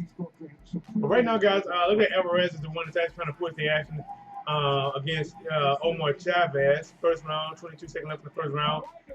Chavez goes down. Did they got a knockdown? No, knockdown. Pin the gloves off. Matter of fact, let's just jump right into this fight, guys. We're gonna jump right into Chavez versus Alvarez, guys. First round just ended. Alvarez went down. Looked like a slip, was not called a knockdown. Getting ready for the second round. Let's get it. Guys, listen, if you don't give it up for me, give it up for my co-host in the building, the one, the only Lola. What's up? There she is. Lola's that guy, you know how she do it, guys. She make her special appearances, jumping in for your boy TDub. Look at her right there, guys. Making him go side to side, side to side, left to right, left to right, left to right. For the Canelo on the ringside. Oh man, talk about. All right, Canelo is watching his brother fight, guys, and we're going to jump into it for one more round, and then we'll jump right back to Showtime to see is that main event next. Here we go, guys. Second round begun, guys. Alvarez comes out, got the hands high. Chavez looks like Chavez Jr. You know what? I wonder, hey guys, is Omar Chavez? Is he some kin to? Is he part of Chavez? Because he looked like a which version of Chavez Jr. They could be family. But let's get into it, guys. Alvarez trying to push the action, coming in, got the high guard. Chavez trying to hit him with the right hand, but coming up short. As Alvarez hit him with the jab upstairs, jab downstairs. Both got trade jab, missed right hand by Chavez. Omar trying to change the level, trying to be shorter than the taller Chavez, trying to get inside on him. Jab to the body by Alvarez. Chavez, I mean, guys, this has to be, he has to be one. He looks just like Chavez Jr. Left hook by Alvarez, missing left uppercut by Chavez. Guys, Alvarez gonna win the fight. Referee bring him up 2 minutes and 3 seconds left. I think honestly that's probably. Alvarez got the high guard, swing and misses the big left hook. Chavez waiting there, moving kind of slow, shooting the jab at him. Oh, good check left hook by Chavez. Catching Alvarez getting ready to come in. Double jab by Alvarez. Push it back, Chavez having step. Alvarez coming in, working the jab, backing up Chavez. Chavez bouncing his toes now. Oh, nice right lead right hand by Alvarez. Followed up by the double jab. Another right hand by Alvarez. Double jab here. Listening to his corner. Chavez going forward. Slips in, trying to left hook to the body, but he misses this time. Leaping left hand by Alvarez. Oh, nice kind of right hand by Chavez. Alvarez still coming in, disrespecting the power of Chavez. Lands a left hook to the back of the head of Chavez. Chavez backing up. Oh, right hand just missed by Alvarez. Got Chavez on the ropes. Right hook to the body by Alvarez. Oh, 1-2 by Alvarez, but he misses. Trying to hunt down Chavez. Has him on the ropes. Misses the 1-2. Chavez grabs on to Alvarez, holding tight. Referee separates him. 50 seconds left in the second round. God, this has to be. This got to be in the Chavez family. Oh, left uppercut by Chavez. Just missed the mark with the eastern right hand of Alvarez. Both guys in the center ring. Alvarez ducks the left hook and lands the left hook to the body. Alvarez cornered on with the double jab right here. Misses the 1-2 this time. Oh, nice left hook by Chavez. Oh, they just started to heat up between these two in their third fight. Oh, and this is the third fight between these guys. They really know each other. But the left hook is very wide. Guys, here we go. Chavez trying to push the action now, but the right hand of Alvarez backs him up. Alvarez trying to get close to him. Those the right hand, lands the right hand, backs up Chavez. Chavez on the ropes. Alvarez trying to stay in front of him, hits him with the right hook. Chavez trying to hold on to him. Time to go to the bell. I got this back up. Let's see what's going on with Showtime. You saw the hesitation there, almost let it go. Let's check back in the locker room with looks like they're talking right now about Jermall Charlo. Jr. here as he gets ready for his co-main event fight. Jermall Charlo, I think Jermall Charlo is next, guys. So they want to warm it up. Chavez Jr. Jermall Charlo is warming up. We know that typically you're a slow starter. God, this is Chavez Jr. going to talk about. Hey, listen, Chavez Jr. live. Listen. Sí, yo pienso que el juego comenzó más rápido. This is talking about Alvarez. I mean, I fight Anderson. Así que nos estamos preparados para la pelea. He says that he feels that he needs to go in there more aggressive right away because of the lesser rounds than usual. You're taking on a UFC legend in Anderson Silva, someone who's been wanting to be involved in boxing. But do you think he's going to be surprised tonight when he faces a former world champion in the ring? Bueno, es un peleador que es un guerrero, se viene preparado, así que no nos confiamos, vamos a dar lo mejor de nosotros. He says that he's a world champion as well. He's boxed before, and we can't take it easy. We have to be ready, and that's what we are. Esta noche también celebramos a tu papá. All right, guys. Well, guys, we'll take it back to you guys. We'll see the action. Back to the action. All right, guys. Guys, we are going to Jermall Charlo versus Juan Montiel. Let's go. His 160-pound title. Here we go, guys. It's Showtime boxing now, guys. We're going to rock this one out. Let's go. Juan Montiel, who brings 22 wins to his Let's go. Fight. All 22 wins have come inside the distance. Here's Jermall Jr.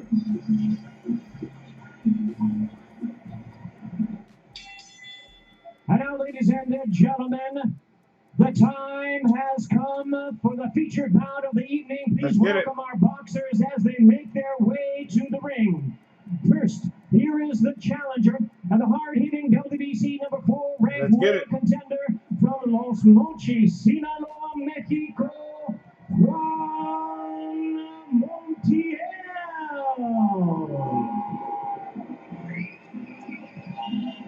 Juan Montiel, let's go. Let's go. Let's go. Let's get it, Juan. What you got? What you got? Is this your time to shine or not? Is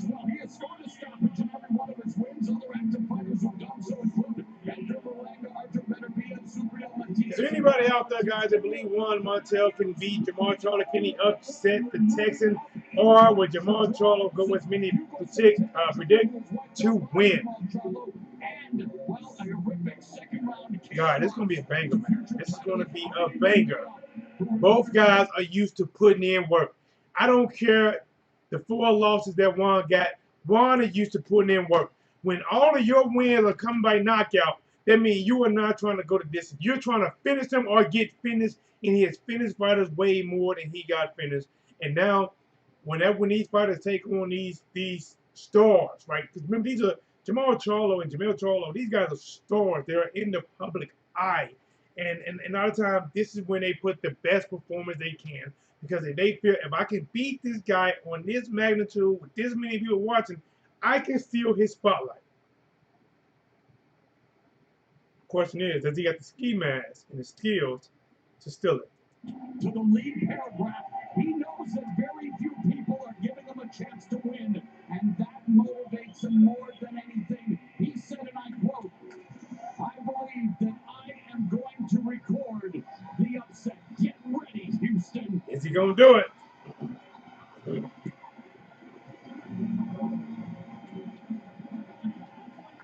Right now, guys, Juan Montiel, he is actually in the ring. He is wearing the Mexican colors, getting his head rubbed. Here's Jermall Charlo, guys. Two-division world champion from Houston, Texas. WBC middleweight champion of the world, the future of boxing, Jermall Charlo.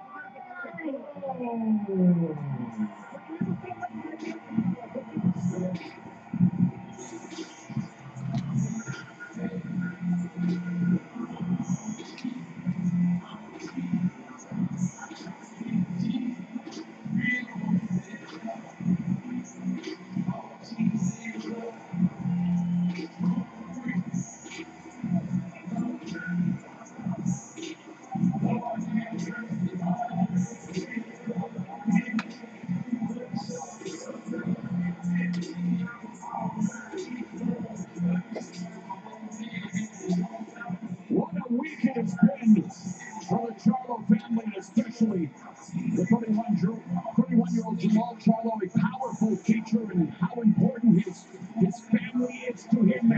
And what a night! TDub got the charge for the phone. It's dying. Making the walk in his hometown on Charlo Day here in Houston. Jermall Charlo fight intact. Who wins? Some likes, as a matter of fact, just come in, hit that like button, show the love to the channel. Jermall Charlo does have to take care of business to make it a super memorable week. Definitely does. And look at this crowd. They love them, man. This is welcoming. Guys, Jermall Charlo is in the ring, guys. He has on the black and red, has his name on the back of his jacket. Jermall up top, Charlo at the bottom, guys. Big fluffer red thing around the collar. His brother is greeting him in the ring as well for the brotherly support. Guys, is this Lions only? We're going to find out right now. We know Jermall and we know Jermall Charlo are Lions. We are going to find out today what kind of lion Juan Montiel is made of.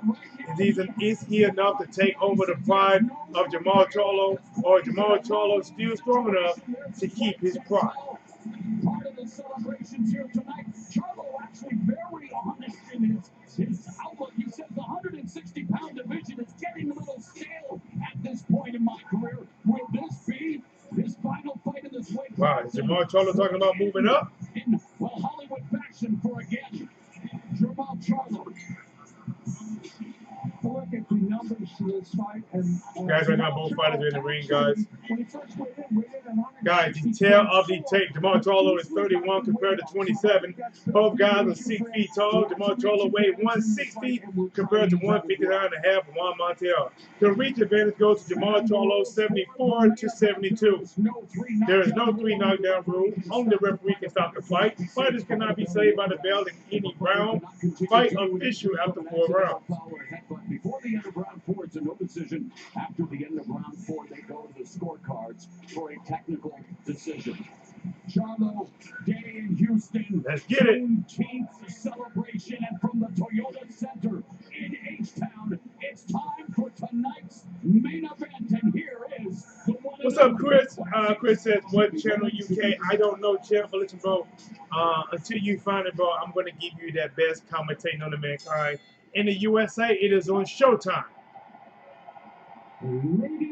Here's the official introduction. Here we go, guys. To the Toyota Center here in Houston, Texas, for the featured bout of the evening as Premier Boxing Champions presents our featured bout, brought to you by Lions Only Promotions, along with TGB Boxing and Showtime in association with Samson Boxing, and sponsored by MGM Resorts and UBK Entertainment. Lions Only. What's up, Maximo? Supervisor for this bout is Mauricio Suleiman, along with the Texas Department of Licensing and Regulations. The chairman is Rick Figueroa. Executive director is Brian Francis. Jermall Charlo. Introducing our three judges, scoring from the ringside.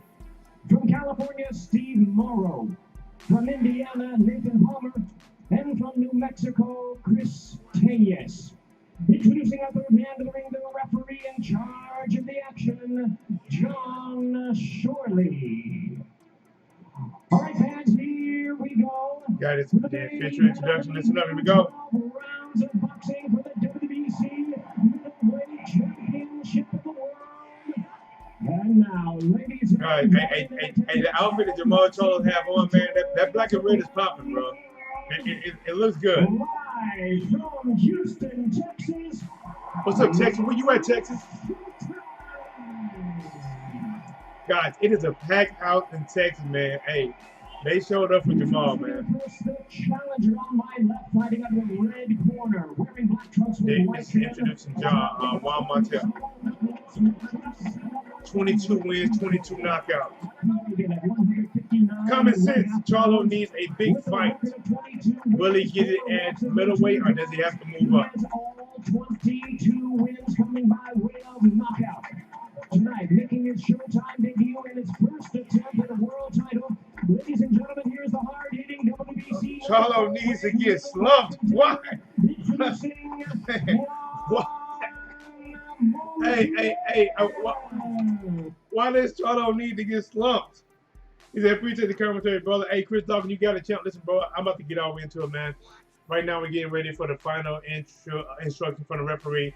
And after that, TDub is about to get all the way in. Listen, guys, I'm back at it like a crack at it, giving you boxing geekers this work. Let's get it. Often imitated, never duplicated. Shout out to my boy, American Pastor Sheldon.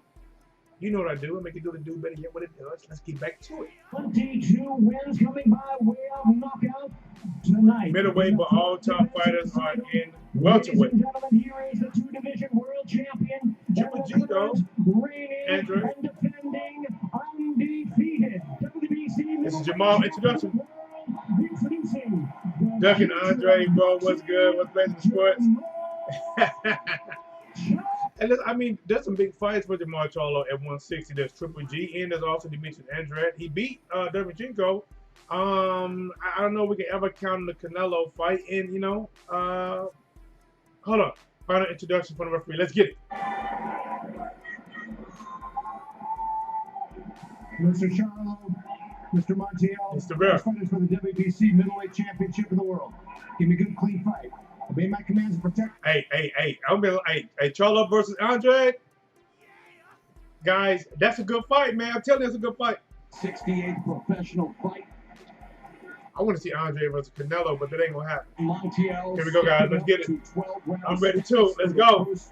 I'm having a fight too. Y'all know I get all the way into it. Y'all know I get all the way into it. I get all the way. Listen, I'm telling you, man. Here we go. Hey, Charlo. He's trying to come out for the bell run. Here we go, guys. Jermall Charlo coming out.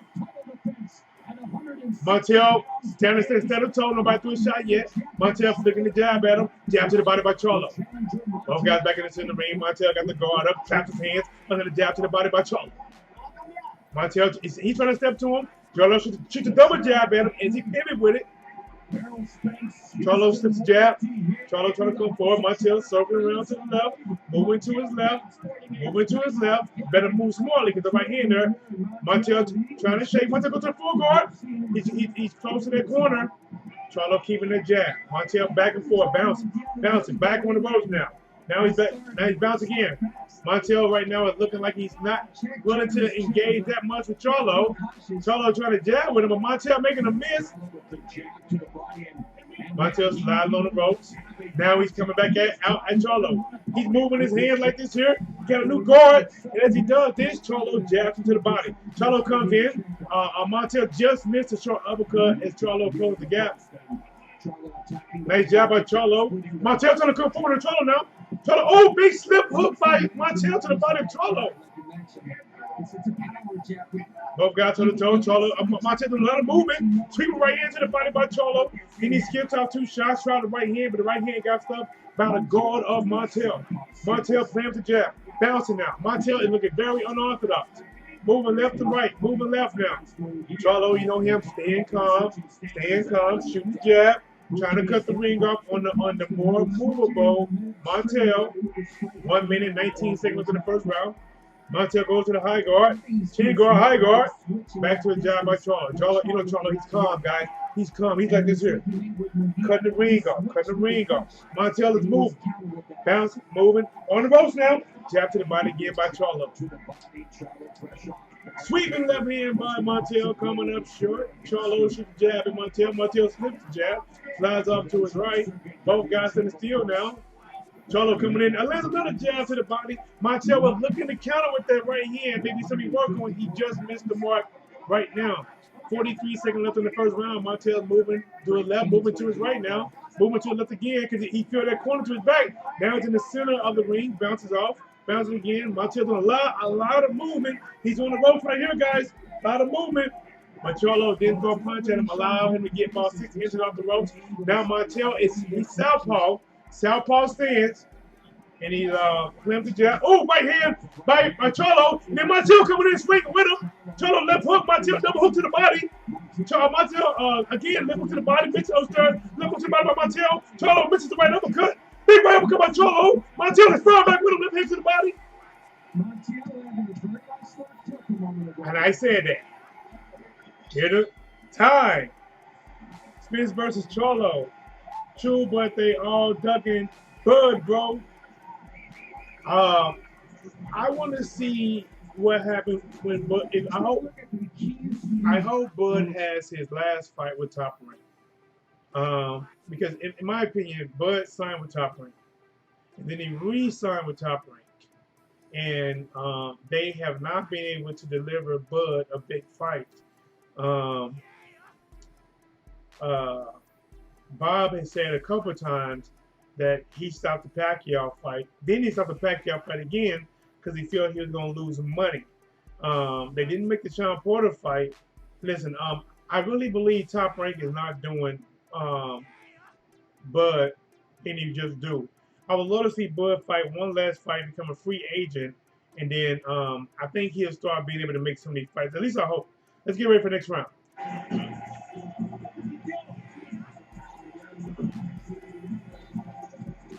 Guys, second round is getting ready on the way. Referee said, you ready? Let's get it in. All right, guys, both guys skip out to the center ring. Montiel is in a southpaw position. Charlo's in the traditional orthodox position. Montiel, he is the mover, guys. He's like here, but he's on the rope. Right into the body by Charlo. Missing left hook as Montiel ducks under it, slides out to the left. Going back to his right now. Montiel, like I said, in the southpaw stance. I don't believe he started out that way, but he's that way right now.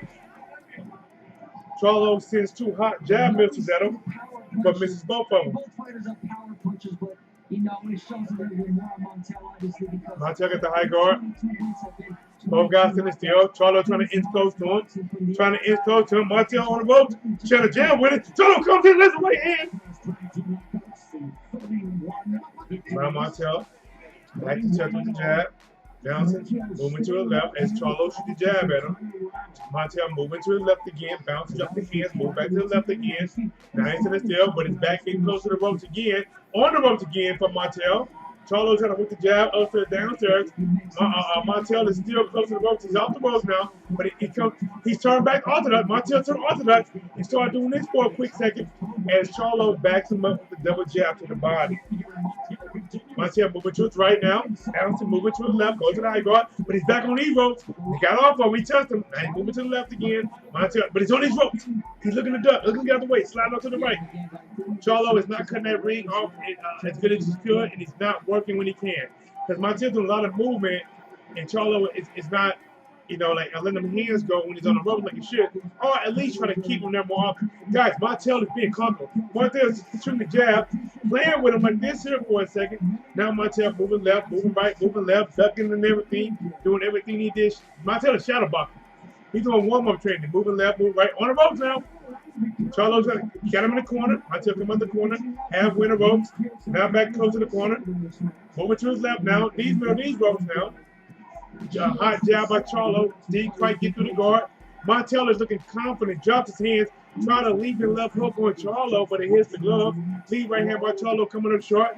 Charlo jab downstairs, missing the right uppercut. Or did it partially land? Are they step on toes? 38 seconds into the second round. Both guys back in the center ring. And Montiel doing a little bit more bounce and moving to the left now. Moving right, left. Jab by Charlo. Montiel's on the ropes. Right hand by Charlo, just missed. Right into the body by Charlo. Left hook upstairs, got blocked. Jab again by Charlo, back into the ring, working the jab. His bread and butter, his calling card, everything comes behind that. Jab by Charlo, Montiel bouncing.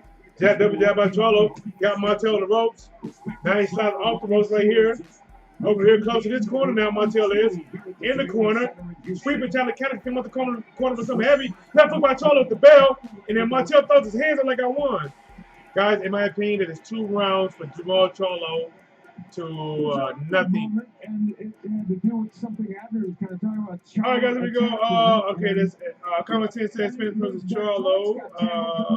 Tina Lynch in the building. What's going on? Damn, I forgot this fight was tonight. Hey, Blaze, what's going on? Tina Lynch, I'm back at it. I'm going to keep you on it. Listen, right now we got Jermall Charlo in the ring right now. The Texan is doing this thing. I got him up 2 rounds to nothing over Montiel. Remember, with this fight, we also have Anderson Silva taking on Chavez Jr. So hopefully, by the time this fight ends, guys, I'm going to jump over to give you guys Chavez Jr. versus Anderson Silva and possibly Chavez Sr. But guys, NOA is also fighting tonight, guys. We got so much fighting going on. It's crazy, guys. I don't know what happened. Somebody stepped on somebody's mama's shoes. But there's a lot of fight going on tonight. And right now, guys, let's get ready for the third round. Oops, didn't mean to do that.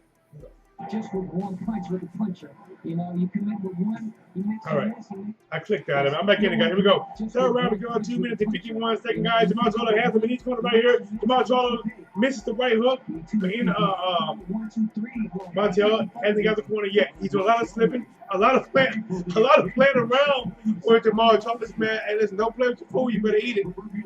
While Montiel's back in the corner, goes to the high guard. Charlo misses the right hand, catches the right hook, misses the right hand to the body. Again, another jab by Charlo. Charlo trying to catch you some high. Montiel's in the corner again, guys. Got the right hand here. Now high guard, moving to his right, move to the left, but he's still not quite out the corner yet. Charlo trying to trap him, the right hand, misses right hook upstairs. But Montiel has about 4 feet behind him now, at least from the corner. But one jab by Charlo, pushing back to the rope. Now he's close to that corner. Nobody put baby in the corner, but Montiel got the corner again. Left hook by Charlo, definitely by Charlo. Charlo working his jab upstairs. 1 minute, 56 seconds left in the third round. Both guys into the ring. And Charlo double pump the jab. Montiel back in the move again. Moving. Oh, lead right hand by Montiel off the move. Hey, I believe that partially landed. Charlo didn't show when he got an action to it, but I think that actually did land a little bit. Leaving right hand by Charlo doesn't land. Tries to right into the body for Charlo. Doesn't land again by Charlo. Montiel turned to southpaw, trying to find a home for a left upper. Oh, nice lead left hand by Montiel. Pushes the head back of Charlo. Both guys inside. Left hook to the body by Montiel in there. Right to the body by Charlo. Charlo, left uppercut by Charlo. Right here by Charlo. Let's go blows. Right here by Charlo. Montiel said, let's go. Let's go then. Let's go. Then let's get it then. Let's go and get it. Oh, right here by Montiel.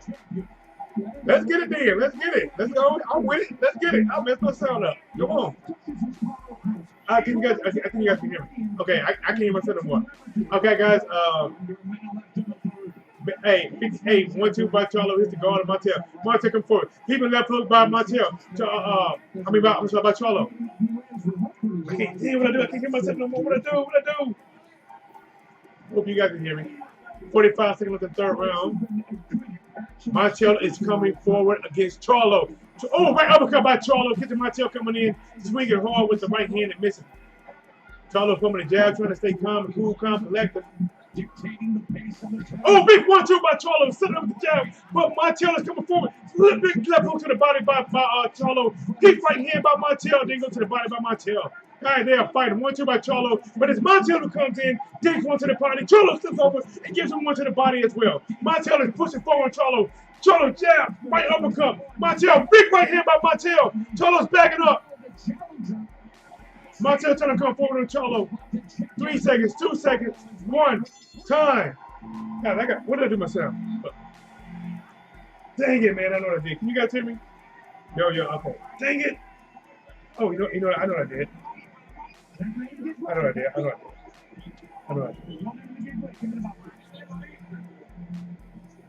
Yo, okay, we're back.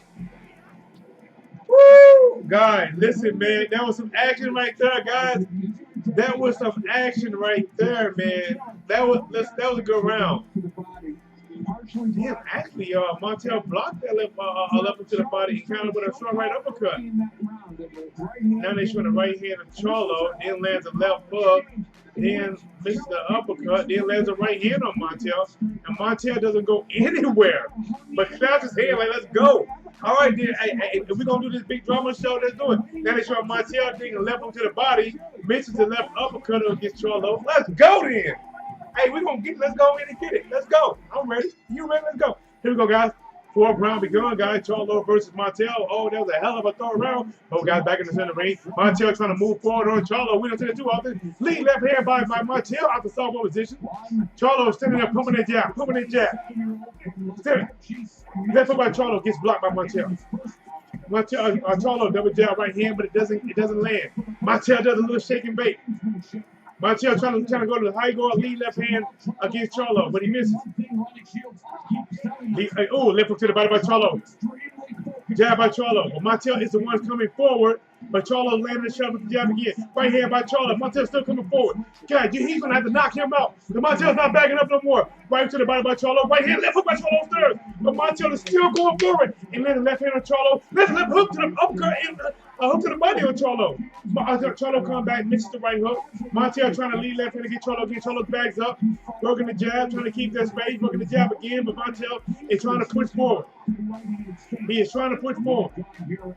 Montiel turning back southpaw again, left to the body by Charlo. Montiel coming forward behind the high guard, trying to left hand out the southpaw position now. Charlo misses his jab to the body, but Charlo's the one backing up with Montiel coming forward. Charlo's trying to stay calm, tries to lead right hand, coming up short, but the counter uppercut to the body by Montiel landed, but the referee said it might have been a little bit low.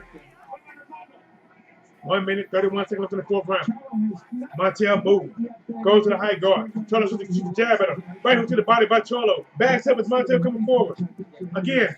Left hook, left uppercut by Charlo. Don't crack the guard. Right hand by Charlo. Don't crack the guard. But the right hand by Montiel does get through there. And Charlo retaliates with a jab. Charlo does a little bit moving, shoots the jab. Oh, nice jab by Charlo. Knocked the sweat from here to there on Montiel. Montiel coming forward, switching, guys. Montiel is switching from southpaw to right hand almost effortlessly. Now he's back to southpaw position as Charlo throws a double jab backing up this time. Montiel moving, another jab by Charlo. Right hand by Charlo. Left hook by Charlo. Montiel is coming forward like, okay, let's go. Right hand by Charlo. Oh, Montiel, left hook to the body. Charlo right hand up there. Charlo come back, misses the left hook. Both guys inside. Right hand, overhand by Charlo. Montiel trying to find a hole. Charlo shooting a couple high ones. Oh, lead right hand by Montiel. Right, left hook to the body by Montiel. Diddy misses that right hand. This is what you want to see, guys. 23 seconds left in the fourth round. Still enough time for somebody to go down. Montiel, oh, lead right hand by Charlo. Montiel is bleeding from the right side, guys. He might look like he's taking these punches. Oh, 1-2 by Charlo, right down the pipeline. Then now Montiel comes in and streets a left hook to the body on Charlo. Charlo backs up a little bit. Time. Jose Z, what's up, Sam? I just got the thumbs up. Let's get it. Ron Fingers says, welcome to Box Talk. Smack that like you got it, champ. Let's get it. Green Ass Smith says, wow. Yes, sir. It's from Mike all the way up. I got Charlo by KO 9th round. Listen, man. Right now, Montiel he's taking on punches. He's coming forward. He's taking on punches, man. But, I mean, listen, he's getting some shots with Jermall Charlo, but listen, I got Jermall Charlo, man. Kind of late round, like frankly, I got Jermall Charlo, stopping him at some point. But listen, man, from what he has shown, man, I push me. From what Montiel shown, man, you're gonna have to knock this kid out. How to watch it, Leroy? Right now, Leroy, man, I'm bouncing. Listen, bro, I'm bouncing from Showtime. I'm bouncing from pay-per-view. Hold on, here we go. Fifth round has begun, guys. Here we go. Right now, if you want to watch this on show, if you don't have Showtime, if you can, the app is like $11.99 a month. You can buy 1 month, and it's all yours and good and go. But here we go. Fifth round, 2 minutes and 45 seconds. Jab to the body by Charlo. Then comes in. Left hook. Left with the step by Charlo. 1-2 by Charlo. Montiel adjusts his trunks. Got the high guard, sweeping right hand by Charlo. Charlo thinks he got him hurt. 1-2 by Charlo. Montiel running. He's hurt. He's running. Charlo got him in the corner. 1-2 by Charlo. Right hand by Charlo. Left hook. Charlo, left hook by Charlo. Left hook, right hand by Charlo. Right hand by left hook by Charlo. Montiel trying to fight back in the punch. He's in the corner. Left hook to the body. Right uppercut miss. Jab to the body by Charlo. Montiel survived that, but he goes from one corner to another. Charlo trying to keep him there. Sweeping. Oh, the both got tied up. Montiel trying to hold on to him. He grabs him. Hold on to him. Referee saying, nope, this ain't cuddling section now. Save it for later. 1 minute, 55 seconds. Left hook by Charlo, but counter right hand by Montiel. Montiel's back in like a crackhead, and both guys back in the center of the ring. He weathered the storm. 1 minute, 45 seconds left in the fifth round. Montiel back to the high guard, switching back to orthodox now. Moving left, moving right, moving left again. Moving right, but he's back on the ropes again.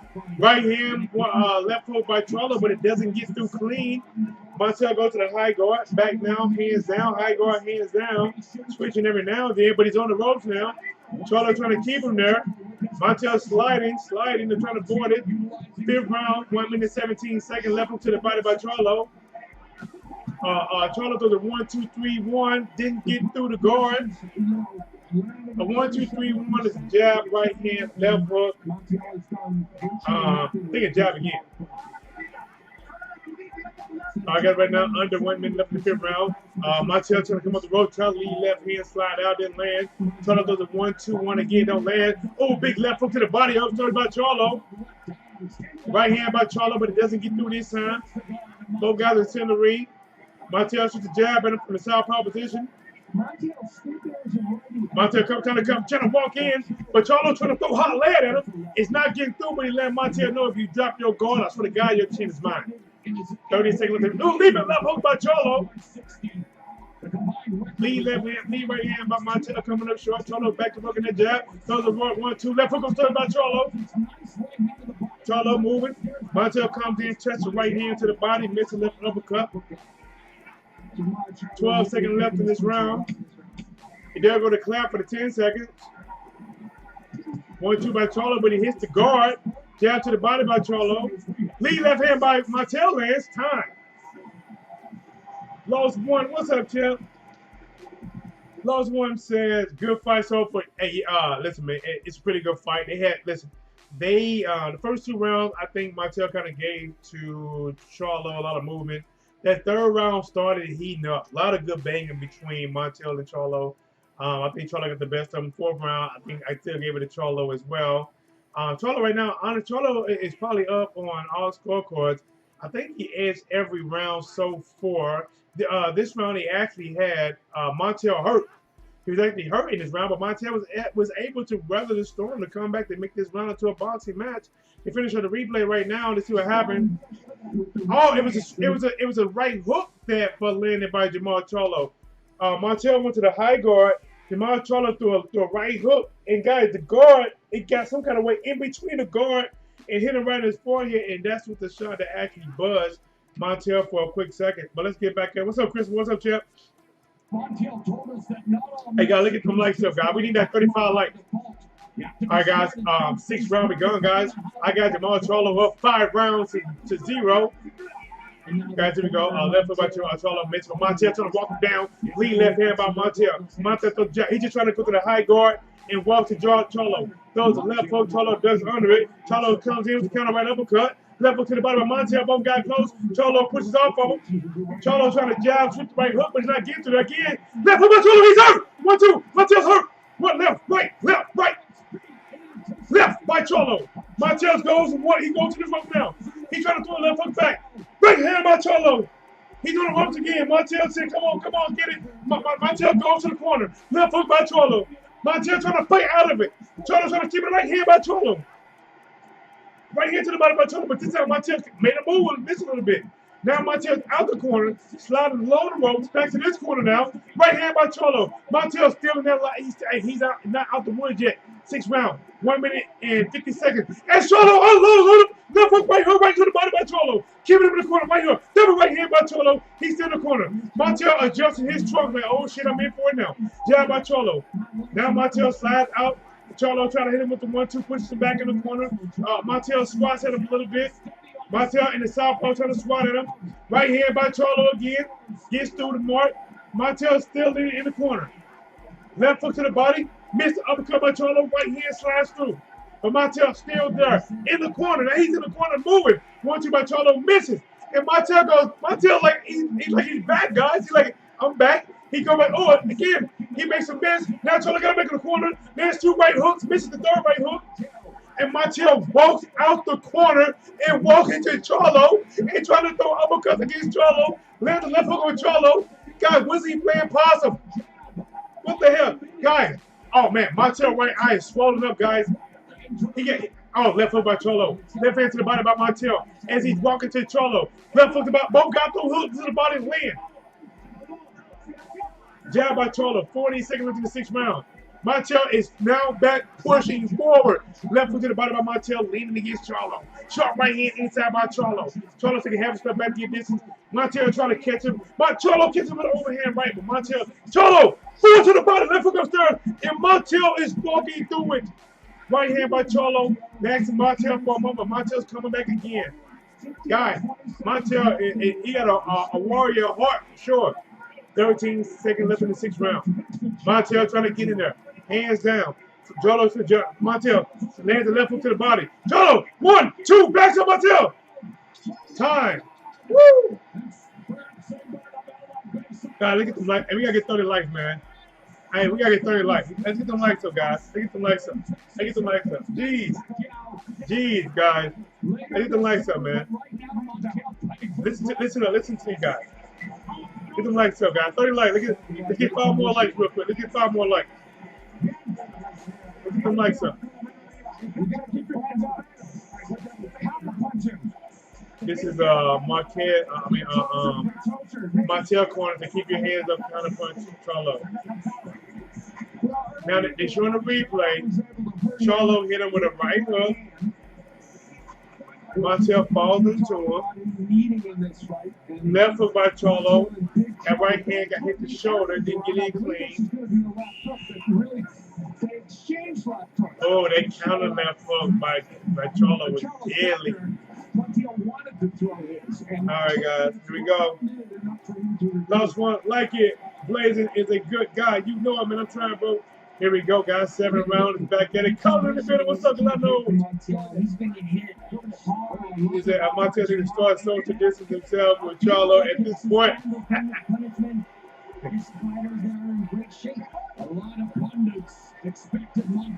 Alright, they made one corner clean some stuff off. Let's get ready. Round number 7. Boom! Here we go, guys. Guys, Montiel is walking out at Charlo. Now he's backing up a little bit, moving to his right, moving to his left, moving right, dipping low, back up high, moving left. Now both guys trying to settle right in the middle. Montiel trying to walk to him, trying to play with him. Trying to get close to Charlo, trying to find a shot. Charlo down to the body. Guys, the unofficial scorecard is like I had it. Every round in favor of Jermall Charlo. They even gave the 6th round a 10-8 round without a knockdown. Even without a knockdown, because he dominated that round at a point. Here we go, guys. Charlo comes in, left hook to the body. Montiel counter with a left hook upstairs. 2 minutes left in the 7th round. Montiel's on the rope, sliding on both this way now. So keep sliding. He's close to the corner. Lead right hand by Charlo comes in short. Montiel again on the ropes. Charlo trying to get in with some shots, trying to go to the body with the jab. Charlo coming to jab again. Counter right uppercut by Charlo, just missed the mark. Lead right hand by Charlo gets stuffed again. 1-2. Charlo goes to 1-2-1, but it doesn't quite get through the guard. The high guard of Montiel. 1 minute and 28 seconds left in the 7th round. Montiel jab and Charlo out the southpaw position. That's his right foot forward. Now Montiel trying to do some crazy stuff. High guard by Montiel, tried to lead left hand coming up short. Charlo goes low, tries the right hook, left hook upstairs. 1 minute and 10 seconds to 7th round. Double jab by Charlo. Montiel turns left, turns southpaw again. Moving right. Charlo trying to catch him coming in the right hand, but misses. Montiel trying to push the action coming forward. But Charlo slips the shot. Then left hook to the body. Come back with a jab upstairs by Charlo. Charlo throws a 1-2 at the guard of Montiel. Again, driving the guard. Nobody's landing up the clean, and Charlo misses the left hook. Charlo pumps a man jab at him. Montiel trying to walk into Charlo. He's the one coming forward. Sweeping right hand by Charlo. Then tries a 1-2. Montiel's looking forward, trying to get close to him. Montiel does a 1-2. Misses that jab. Oh, left uppercut by Montiel. Now Charlo comes in, lands a left hook to the body. Charlo's backing up, ducks that left hook, comes back, lands his own left hook. Lead left hand by Montiel. Then a 1-2-3 by Charlo. Charlo sends the jab. Overhand right, left hook, right hand by Charlo. And then comes back Montiel as the right hand. Couple hooks to the body, and the jab on Charlo. Then a big left hook by Charlo upstairs. Charlo again, 2 to the body, left hook upstairs. Right hand by Charlo. Jab to the body by Charlo. Jab at the belly. God, nice work. Let's go. Only 3 more like you can do it, God. Let's get the lights on, God. Let's get the 30, man. Let's get the 30-piece McNugget. Let's get the 30-piece McNugget on the lights, man. Come on, man. If somebody want to come in and get a 31 likes for the dipping sauce, let's go. Let's get 30 likes on the dipping sauce. Let's get it. Saturday night boxing, bro. It is lit, man. It's lit. It's lit. And I'm back at it. I'm back at it. I'm back at it. I'm back at it. All the way. 12 rounds for WBC middleweight title. Showtime. Let's get it. I'm back. I'm back. Let's go. Let's go. Get some likes up, guys. Guys, let's get some 30-piece likes in the McNugget. Let's listen to the commentary. Listen to it, guys. He has a good uppercut. And then, of course, the right, which has been omnipresent in this fight. And occasionally, as in Southpaw, the jab will get in for... they get ready for the next round. Not that often. Time. There we go, guys. Let's go. 8th round begun. Charlo trying to come out. Trying to let uppercut coming to the short. Guy, Montiel back pushing that action, guys. He's too mentally style. He almost fell right there. Took himself up. Across his own feet. Montiel coming forward, guys. Oh, counter right uppercut by Charlo. Oh, Montiel still coming forward. 1-2 by Charlo. Montiel is pushing forward, guys. Charlo double hook to the body. Charlo right, left to the body. Jab, right hand upstairs by Charlo. Montiel pushing back. Tyler his own right hand. Counter left hook upstairs by Charlo. Charlo comes in, rolls over, turns back out, throws down, throws down, jab again. Charlo rolling.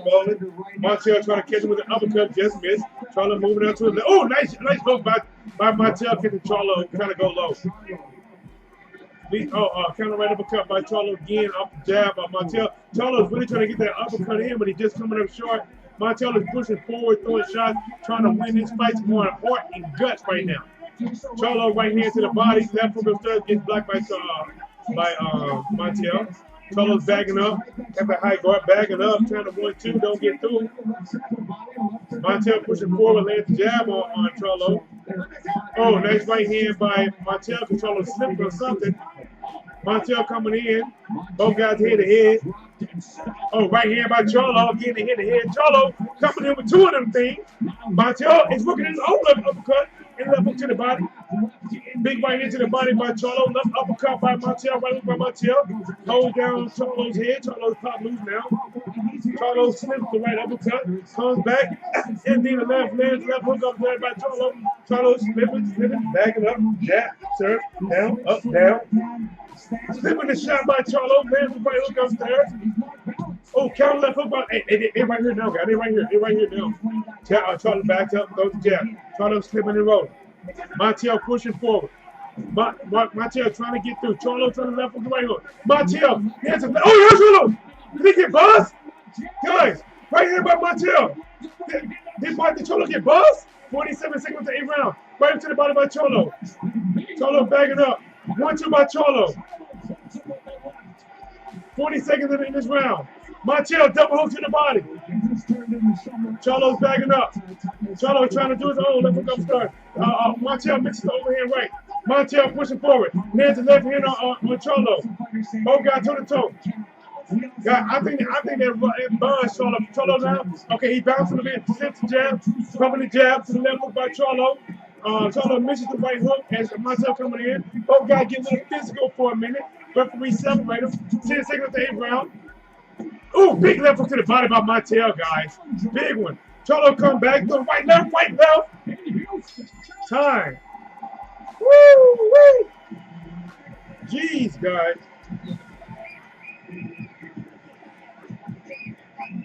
Dang. He said, okay, homie, got the best commentator thus far. I go. Bro, listen, man, bro. I'm telling you, man. He's at FM up. Woo-wee. Might as well cut the fight down. They on Showtime giving history lessons. Guys, look, man. Let's see what happened. All right. Let's see what hit him. Okay. Charlo landed a left uppercut. Both guys inside. All right. Then they showing Montiel landed a left uppercut and a left hook and left uppercut to a jab. Then land a left hand on Charlo, but the right hand get blocked. Guys, I'm telling you guys, listen, man. For most of this fight, Montiel was getting outbeat, bro. But listen, once he decided to come forward, he is putting pressure on a pressure fighter. But he's losing the fight thus far. But that was a damn good 8th round for Montiel. I don't think I've ever seen Charlo buzz. Oh, sweeping right hook to the body by Charlo to start the 9th round off. Montiel coming forward, trying to sweep the left hook, coming up short. Right hand by Charlo, moving to his right now. 2 minutes and 38 seconds left in the 8th round. Charlo slips, left hook to the body. Montiel trying to walk him down. walking down in the southpaw position. Charlo's bagging up. Charlo looking for the left uppercut, not there. But Montiel able to take him with the right hand. Charlo comes back with double jab. Both guys back in the center ring, in the center. Big right left hand by Charlo. Charlo, right on Suzuki by Charlo. Right again, Charlo, right back up again by Charlo. But Montiel is still coming forward. Charlo misses the left hook. Montiel coming in. There's a left uppercut on Montiel! Left uppercut! Left uppercut right here by Charlo. Montiel, I think it might have hurt Charlo a little bit. He got hit with 4 good shots in a row. Guys, and Charlo hit him with a double jab. It said Charlo was cut. Oh, big right hand by Charlo. And he slips. He slips down. Charlo slips in the corner. The corner was already wet before. 1 minute, 34 seconds left in the round. Guys, Montiel hit him with it. It was a left hook, left uppercut, left jab, right hand. And it seemed like it buzzed Charlo for a minute. Charlo's cut. Guys, back to the action. 1 minute, 22 seconds left in the ninth round. Charlo's backing up. Throwing the jab, throwing the left hook, trying to get in there, trying to get to the body on Montiel. Montiel still pushing forward. Like, you got to kill me tonight. I'm willing to die. And he has that mentality. Montiel trying to come in on Charlo. Charlo goes the right hand, misses, goes over, does the jab. Charlo back inside. Charlo's shoulder pushes him off. Charlo shoots the jab at him. Montiel still coming forward. Still coming forward. Charlo bouncing back a little bit. Shoots the jab. Charlo comes in. Montiel trying to work on him now, trying to work on Charlo. Trying to find home. Charlo lands a right hand in there at the same time. Charlo backing up, flicking the jab. 9th round, 42 seconds left. Charlo, right hand to the body. Montiel still coming forward. Montiel trying to find a home for that body. Right hand by Charlo over the top. 30 seconds left in the 9th round. Charlo back flicking the jab. Oh, there's a big right hand on Montiel. Montiel is taking the shots coming forward. Montiel is trying to walk Charlo down. Charlo's flicking the jab. Charlo's bagging up, trying to catch him coming in, misses the right uppercut. Montiel coming in, swinging wild. Right hand by Charlo, misses the mark. Left foot by Charlo, misses the mark. Right, that's jab, man. Charlo. Montiel said, okay. Montiel at the bell, lands the left foot to the body. Montiel didn't kind of lay down. Nah, bro. Montiel's in this. He said, hey, Montiel listen, bro, I ain't sleeping. I had a 5-hour energy. I done hit the bang. I done hit a Red Bull. What I'm trying to tell you is, I didn't come lay down, champ. I'm woke. Montiel, listen, bro. I don't know what state we in. I don't know what city we in. But I'm damn sure I'm telling you right now, I'm about to stand my goddamn ground. Charlo is throwing everything at Montiel in the kitchen sink. And he's landing a lot of it. I mean, he's landing a lot of it. Charlo is landing shots that, honestly, I thought would have put most men down. I guess Montiel is not most men. Let's get one. Hey, guys, we need one more like. Let's get 3rd like. One more like. Let's give one more like. If you're out there watching, if you haven't like yet, let's get one more like, guys. All right, guys, 10 round begun, guys. Here we go. Round 10. Charlo Rose coming back with the double jab. Montiel coming out in the southpaw position. He said he needs to fight Demetrius Andrade ASAP. 2 minutes and 40 seconds. 10th round. Montiel turned to southpaw again. Jab to the body by Charlo. Jab was done by Charlo. He's in the center of the ring right now, shooting the jab. Charlo right hand is a little bit low, needs to be a little higher. Maybe that's from fatigue. Guys, the unofficial scorecard still gave every round thus far to Charlo. Montiel comes in, lets the left hook, shooting right hand. Charlo misses the right hand on the pipe. Charlo double jab right hand. Lands on Montiel. Montiel takes the shot and coming forward. Left hook by Charlo. Charlo coming in to the body, trying to come upstairs. Trying to come down with him. Both guys inside. Charlo was coming forward. Now he's backing up again. Montiel trying to come back forward. Charlo shoot the jab at him. 3-2 by Montiel comes up short. 1 minute 48 seconds into the 10th round. Charlo shooting the jab, misses the right hand. Lands that overhand right by Charlo. Charlo again trying to get the left hook in there, but not nothing there. Montiel coming forward. Charlo trying to go to the body, trying to steal jab upstairs. Montiel is still pushing forward, even through the assault of Charlo. Charlo slides over, lands a left hook to the body. Jab upstairs by Charlo. Pushes over Montiel. Montiel trying to come in behind the right hand. Lands the left hand by Montiel. Right hand by Charlo. Charlo double jab, misses the right hand. Charlo kind of comes up to 1-2 again. Montiel like, come on, boy, let's go. Trying to walk to Charlo like you ain't doing nothing. Slides to him. Both guys. Charlo pushes shoulder, pushes off of him. 1 minute left in the 10th round. Charlo throws the jab at him. Big right hand left hook by Montiel. Left uppercut, right uppercut by Montiel, just missing more. Charlo did a left hand to the body. Montiel is still coming forward. Charlo misses the left uppercut. Right hand, double right hand by Charlo. Montiel still walking to him after the shot. Montiel did the uppercut right hand on Charlo. Backs up Charlo. Charlo trying to slip and slide into him. Lands a left hook on Montiel. Nice right hand by Montiel and the follow-up. Counter punch by Charlo with the 1-2. Jab by Charlo. Both guys inside. Charlo pushes off of him. Charlo throws a right, left, don't land. Montiel coming in, trying to hit him with his own 1-2. Nothing there. Both guys throwing some sauce at each other. Left hand to the body by Montiel. Sweeping right hand by Charlo. Montiel said, come on. As he lands a left hook to the body, right hand to the body by Montiel. Oh, left hook by Charlo. Well, Charlo fighting back, pushing back. Right hit the bell by Charlo. And Montiel throws his hands up like I won that.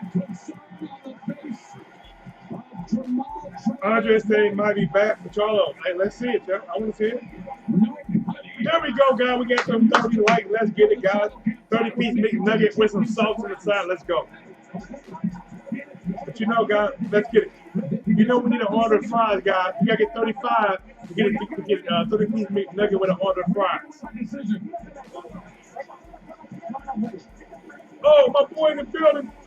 Streambell Lane said, what's up, T-Dog? Happy Father's Day to you. Happy Father's Day, Jeff. Happy Father's Day to you, too, Jeff, if you're a father. Let's get it. Get inside. Don't get out. Guys, listen, guys. Charlo is winning the fight. I'm not going to lie. Montiel is taking every best shot Charlo has thrown. And this guy is being like the Terminator. He has not stopped coming forward. 11 rounds starts now. Both guys coming out. Guys, Charlo, put a war. Left by Charlo. I'm trying to push forward. Jab by Charlo. Misses the right hand. Jab by Charlo wins. Montiel trying to come forward. Charlo trying to work the jab. Working the jab again. The overhand counter by Charlo lands. Montiel coming forward. Charlo slides to him. Misses the right hand this time. Charlo back pumping the jab. Montiel hits his trunk like, okay. Charlo misses the counter right uppercut off the jab. Charlo backing up. Tries to lead right hand, nothing there. Back looking the jab again on Montiel. Misses the right hand. Montiel sniffs the shot. Charlo sniffs a couple. Montiel trying to mark him in there. Right overhand by Charlo. Both guys fighting. Listen, guys. I know Charlo Mono is lions only. I'm telling you right now, guys. With Charlo and Montiel, no matter who wins, those are male lions fighting for the pride like it's their last day. Oh, left hand right overhand right by Montiel. Charlo says behind the head. Montiel says, oh yeah, I know. 1 minute 45 seconds left in the 11th round. Both guys back in the center ring. Charlo bagging up, throwing a serious jab as he bags up. Charlo throws a 2 left uppercut. Montiel coming back, still coming forward. Montiel lands a right hand in the southpaw position. Charlo lands a left uppercut, but didn't have steam on it. Montiel coming in, lands a right hand, left hook. Montiel digging to the body on Charlo. Misses that right hand. Right hand by Charlo. Montiel lands a short uppercut. Another short uppercut, just missed out by Montiel. Montiel trying to bag up Charlo. Charlo bags up, gives ground. Charlo flicks the jab at him. Great right hand by Charlo, but he was off the mark. Montiel missed the counter left hook. Charlo comes in, lands right into the body, freeze for a moment, and lands the left hook upstairs. Counter right hand by Montiel, but Charlo comes back, lands the jab. Counter right uppercut by Charlo. Montiel still pushing forward. Jab by Charlo. Hits him right in the mouth. Double jab by Charlo. Both time now. Both guys in the field. Yeah, guys, this is the toughest fight Charlo been in, guys. Even though he's winning, this is the toughest fight he's been in. 36 seconds and 11 rounds left. Charlo holds on to Montiel. Referee separates. Both guys touch the glove. 27 seconds. Charlo's in the corner. Slides out the corner. Montiel hits him with an uppercut. Jab by Charlo. Big overhand right by Charlo lands. Montiel's walking through it. Charlo throws a 1-2, 1-2. In his last two land, Montiel's still coming forward. 8 seconds left in the 11th round. Charlo's back pumping the jab. Montiel just trying to walk to him like a Terminator. 1 second. Time. Woo! He said, wow, Charlo is guarded road to just average. I don't think so, bro. I think Montiel is, listen, he's hitting Montiel with everything in the scene, bro. Montiel is taking it. I mean, he is taking it. I'm telling like, he is walking through the big shots and keep coming forward. Jermall, the killer, Jermall just beat Bout. Andre style, he needs to fight Dimension Andre. Andre style might be bad for Charlo. Let me see. Okay.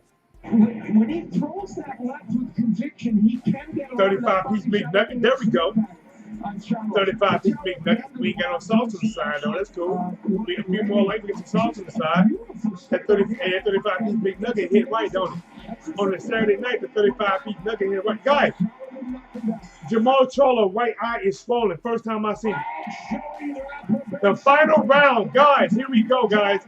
Guys, if it stands like this, Charlo wins. But I'm telling you guys, he about to be tested. Here we go. Montiel pushing forward again, trying to come forward, trying to fight.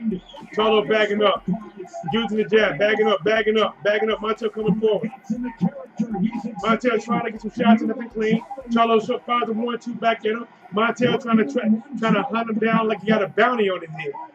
Jab by Charlo, jab by Charlo. Montiel throws a 1-2 miss. Counter right here by Charlo. Then another 1-2 that stops Montiel in his tracks. But Montiel is still coming forward. Big right hand by Charlo. Montiel comes forward like it's nothing. Montiel, Charlo moving, slipping, sliding, bouncing on his toes now. Jab to the body by Charlo. Charlo holding on to Montiel. Then he pushes out Montiel. Referee denies the intervene. Montiel literally walks to him. Charlo misses the right hand coming in. 2 minutes left in the 12th round. Charlo throws a 1-2-1, lands a right hook to the body. Montiel coming back, looking for uppercut. Lands a left uppercut on Charlo. Big right hand by Charlo. Triple left hook by Montiel. Right hand by Charlo. Charlo close to the corner. Montiel trying to push him there, physically pushing there. Big right hand by Charlo, rolls over. Montiel coming back with a right hand. Chopping right hand by Charlo. Charlo rushes to Montiel, and he holds on to Montiel. Then they let go. Both guys get chopping him again. Charlo back on the ropes. Misses the right hand on the ropes. Turns off the ropes now to get more space. Now he's back to the ring. Drop. Montiel coming back throwing the 1-2. Montiel missing left hook. Charlo left hook to the body. Chopping right hand by Montiel back in the head though. 1-2 by Charlo. Charlo rolls the shot. Guys, this is conditioning right here.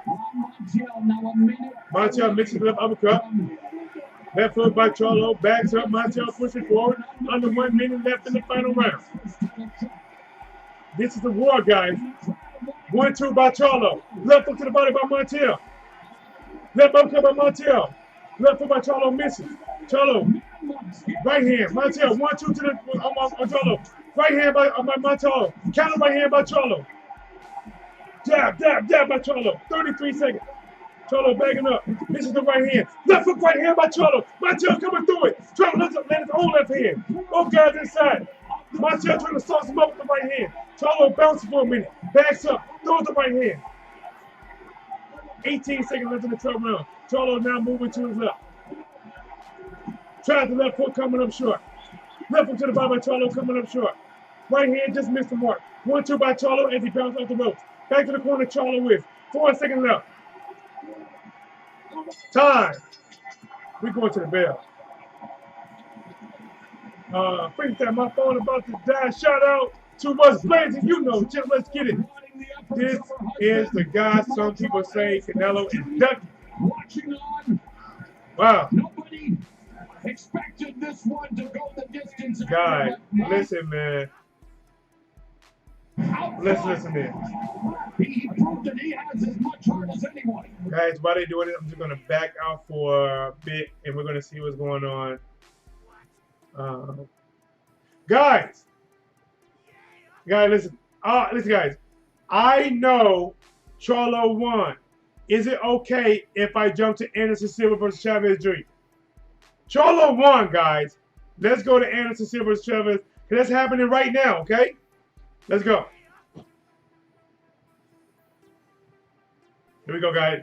Guys, jumping right into the second round of Anderson Silva versus Chavez Jr. 1 minute 35 seconds left in the second round. Anderson Silva is in the southpaw position, moving, bouncing on his toe, moving to the right. Chavez Jr. trying to cut him off.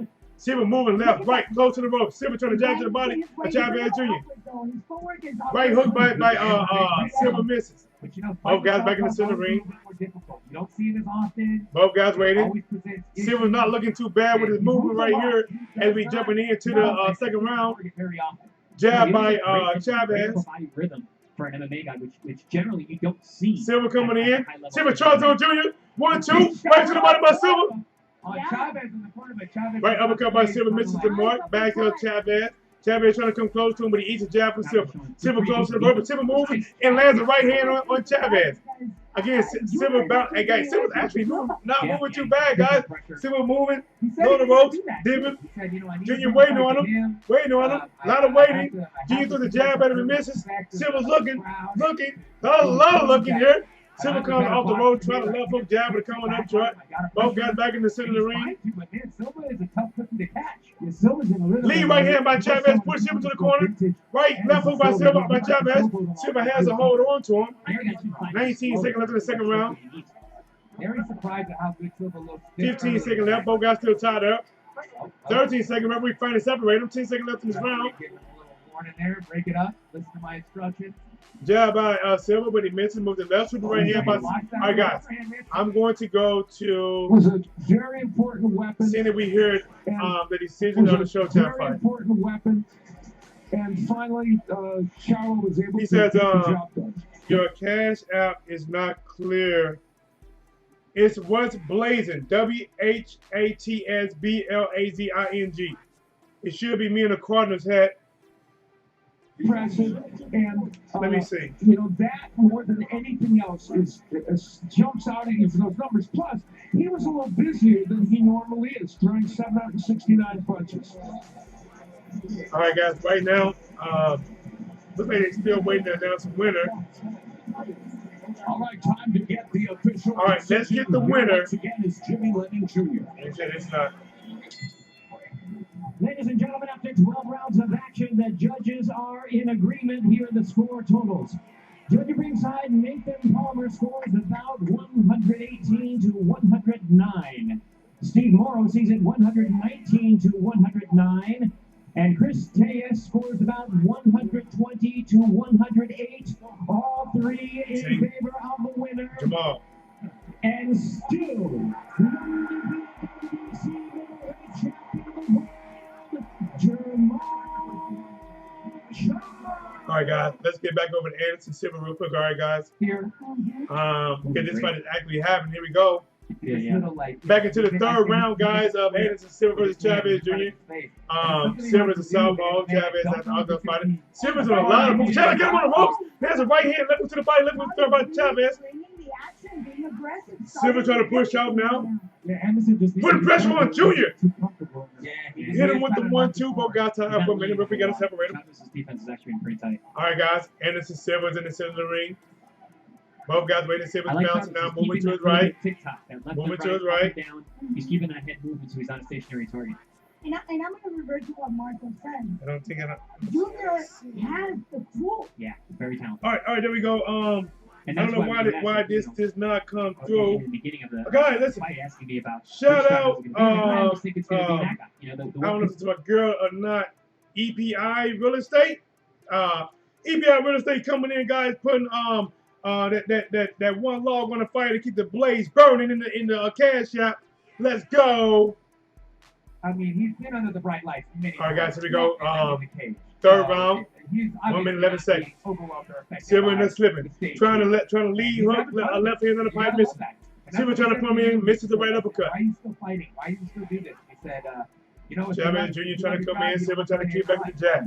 Silva doing a whole lot of moving, Backs up for a minute, trying to stay off the center, but he's on the ropes. Chavez Jr. comes in, lands one to the body. Chavez Jr. did, lands another to the body. Misses, hits the shoulder time, Silva up top. Oh, big right hand there. Chavez got Silva. Oh, I thought Silva missed. I thought they said Chavez Jr. landed that shot on Silva. Hey, Silva is in the corner. I'm staying there. Come on. Silva's in the corner. Jr. trying to land the right hand to the body. Silva said, come on. And then hits Chavez Jr. with the counter right hand. Silva is walking to Jr. talking about, come on. Silva got his hit. Silva walking back to the corner. Like, let's fight right here. He's back in the corner again. He's baiting Jr. to come into the corner. 14 seconds into the third round. Silva's in the corner, waiting for Jr. to attack. Waiting. A lot of waiting for both guys. Silva trying to left hook coming up. Jr. trying to left hook coming up short, missing. Left hook to the body by Jr. gets blocked. Left hand on the third by Jr. gets blocked. Another block shot by Silva is blocking the shots by Jr. in the corner as we go to the bell. Wow. 40 tickets. The Scuttle Boxing Promotion really put a card together tonight. And Chris is silent. There we go, guys. Shout out to the Cash App again. Shout out to the Cash App. EPI Real Estate coming in. Throwing their log on the fire to keep the blaze burn. Let's get it. Lola, you know what to do. Lola, you know what to do. A lot of body punches that he probably should have hit, and he lost that round, in my opinion. 29-28, Julio Cesar Chavez Jr. I tell you what, though. Guys, win or lose a round, he sure makes the unofficial scorecard in the third round. They got Silva up 2 rounds to 1. They gave Silva the first round, the second round, and the third round they gave to Chavez Jr. Guys, who are you pulling for in this fight? Are you pulling for Silva or are you pulling for Chavez Jr.? Guys, first of all, I don't know who you're pulling for, but you should pull for your boy TDub Whatsblazing sports. Because I am giving his work. I went from one main event to another. Let's go. Guys, Silva backs up Jr. to the ropes with a serious shot. Backs up Jr. Jr. hit the ropes, bounce up, go back into the ring. Now both guys waiting. Silva pumps the jab at Jr. Silva pumping the jab. 4th round of this scheduled 8-rounder. Silva pumping the jab. This is really smart what Anderson Silva's doing. Silva pumping the jab. He's being both guys waiting. A bully, a tough guy. Oh, he went uppercut by Jr. By Silva. Silva kept way out here, hit Jr. with a lead uppercut. Again, Silva backs up Jr. with a serious press. Land a chopping right hand on Jr. Jr. backs up to the ropes. Ask him after the fight. Maybe it's something that he Silva trying to keep him. Lands a left hand to the body. Missed the right, come upstairs. Jr. still in the corner. Throws the jab at the corner. Right hand gets blocked the time when Silva comes in with the right hand. Both guys tied up. Referee separated, push it back. One guy, watch out for the head. 2 minutes and 8 seconds left. Both guys touch gloves. Look very comfortable in this round. It's herky-jerky timing from Anderson Silva. Silva moving to the left now. A boxing rhythm. Coming in, throwing the 1-2 on Jr., backing up Jr. Guys. Completely different rhythm. What did he do? Guys, this is garbage. Silva comes in and throw a 1-2. Nobody even get close. The referee stopped Silva and warned him about the head. He didn't even get close. Guys, come on now. I know he's fighting in Mexico, but guys, don't do that. Guys, Silva coming in, double jab, left hand on Jr. Hit Jr. with a chopper right hook. Now Jr. trying to come forward. Silva back slipping, bagging up. Step to the right, step to the left. Maybe an homage moving. to Roy Jones in there. Jr. waiting on him. Silva got the high guard. Jr. throws the jab. Silva slips. Jr. is doing a sloppy jab like this. Reactions. Yeah, you're not wrong. Guys, that was a counter jab by Jr. Now Silva coming around throwing a double jab, put Jr. in the ropes. Silva trying to do inside box right to the body by Jr. Jr. misses the right hand, slides up to the left. Silva misses the uppercut. Silva misses another right uppercut. Silva right hand to the body. Silva jab. Sweet miss right hand by Silva, but he got Jr. on the ropes. Misses that right uppercut by Silva. Silva trying to put the punch together, but it's Jr. who lands a shot off the rope to the right hand, but Jr. still on the ropes. Silva trying to keep him there, trying to out-rope Jr. Trying to work him right into the body. Silva not afraid to get hit either. He's taking nice by Jr. That's a right hand, left to the body. But Silva come right back, left the body to the zone. Keeping Jr. on the ropes. Jab to the body by Silva. Jab again. Jr. pushes him off. Both guys back in the center ring. 22 seconds left in the 4th round. He's not really concerned about Jr. that big 1-2 by Silva. Counter pushes Jr. to the ropes. I mean, a nice one too. Silva trying to slap that left hook, but it didn't get in that time. Junior left side of his head started to turn a little bit red. I know somewhere. Chavez. Oh, left hand by Silva. Did that hurt Junior? Big time in this round, guys. Time, Wow, guys. what a round for Silva. Yes. What a round for Silva. Wow. Let's go to Adriana. And his dad was watching. Hey, I want to go say Silva somewhere. I mean, senior somewhere watching this like, golly, man. Come on. Brittany Smith said, hey, people, what's up, champ? Lost one says, I got Silva. Hey, it's crazy. I think Silva going to win. Guys, remember, in the main event, it's going to be Hector Camacho Jr. taking on Chavez Sr. Lost one, and his dad was watching. Yes, dad's going to be fighting. Chavez like a god in Mexico. Michael and in there, Silva, man, it's crazy. Silva's going to beat Chavez Jr. in the boxing match. Actually, Silva movement doesn't look too bad at all. I'm not sure about his power, but his movement don't look too bad at all. But listen, it still might be enough to stop Junior. Let's go. Silva really started to come on here. God, they showing the lead right uppercut by Silva, man. Hey, nice shot. Lead right uppercut. Something that he was trying to land.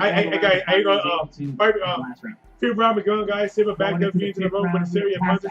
G's on the rope right now, trying to figure out how to get off. Silva's trying to keep it up. Silva with the double right hand, fighting upstairs, down to the body. Silva's trying to keep it up. G's trying to throw a jab. Silva going low. Trying to right hook upstairs, but it doesn't land this time.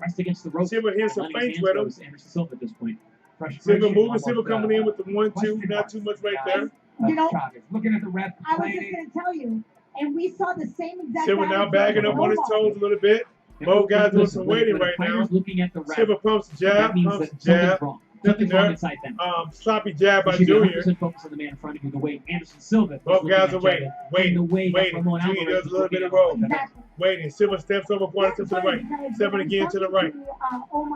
Silva waiting on him. Junior goes down for a little bit. Junior does a little bit of roll. No punches right. No punches at all right now. Now both guys throw a jab, and Silva attacks him with a jab uppercut, but it just missed because Junior backed up and he baited the shots. Silva now coming in, pumping the jab. Junior's not really looking to engage. Silva turns orthodox and then the right hook to the body on Junior. Double jab with left hand by Silva, backs up Junior to half a step. Junior throws a jab, it doesn't land at all. Guys, remember, if you're just now watching this, the contracted weight was 182 pounds. Silva weighed in at 182 pounds.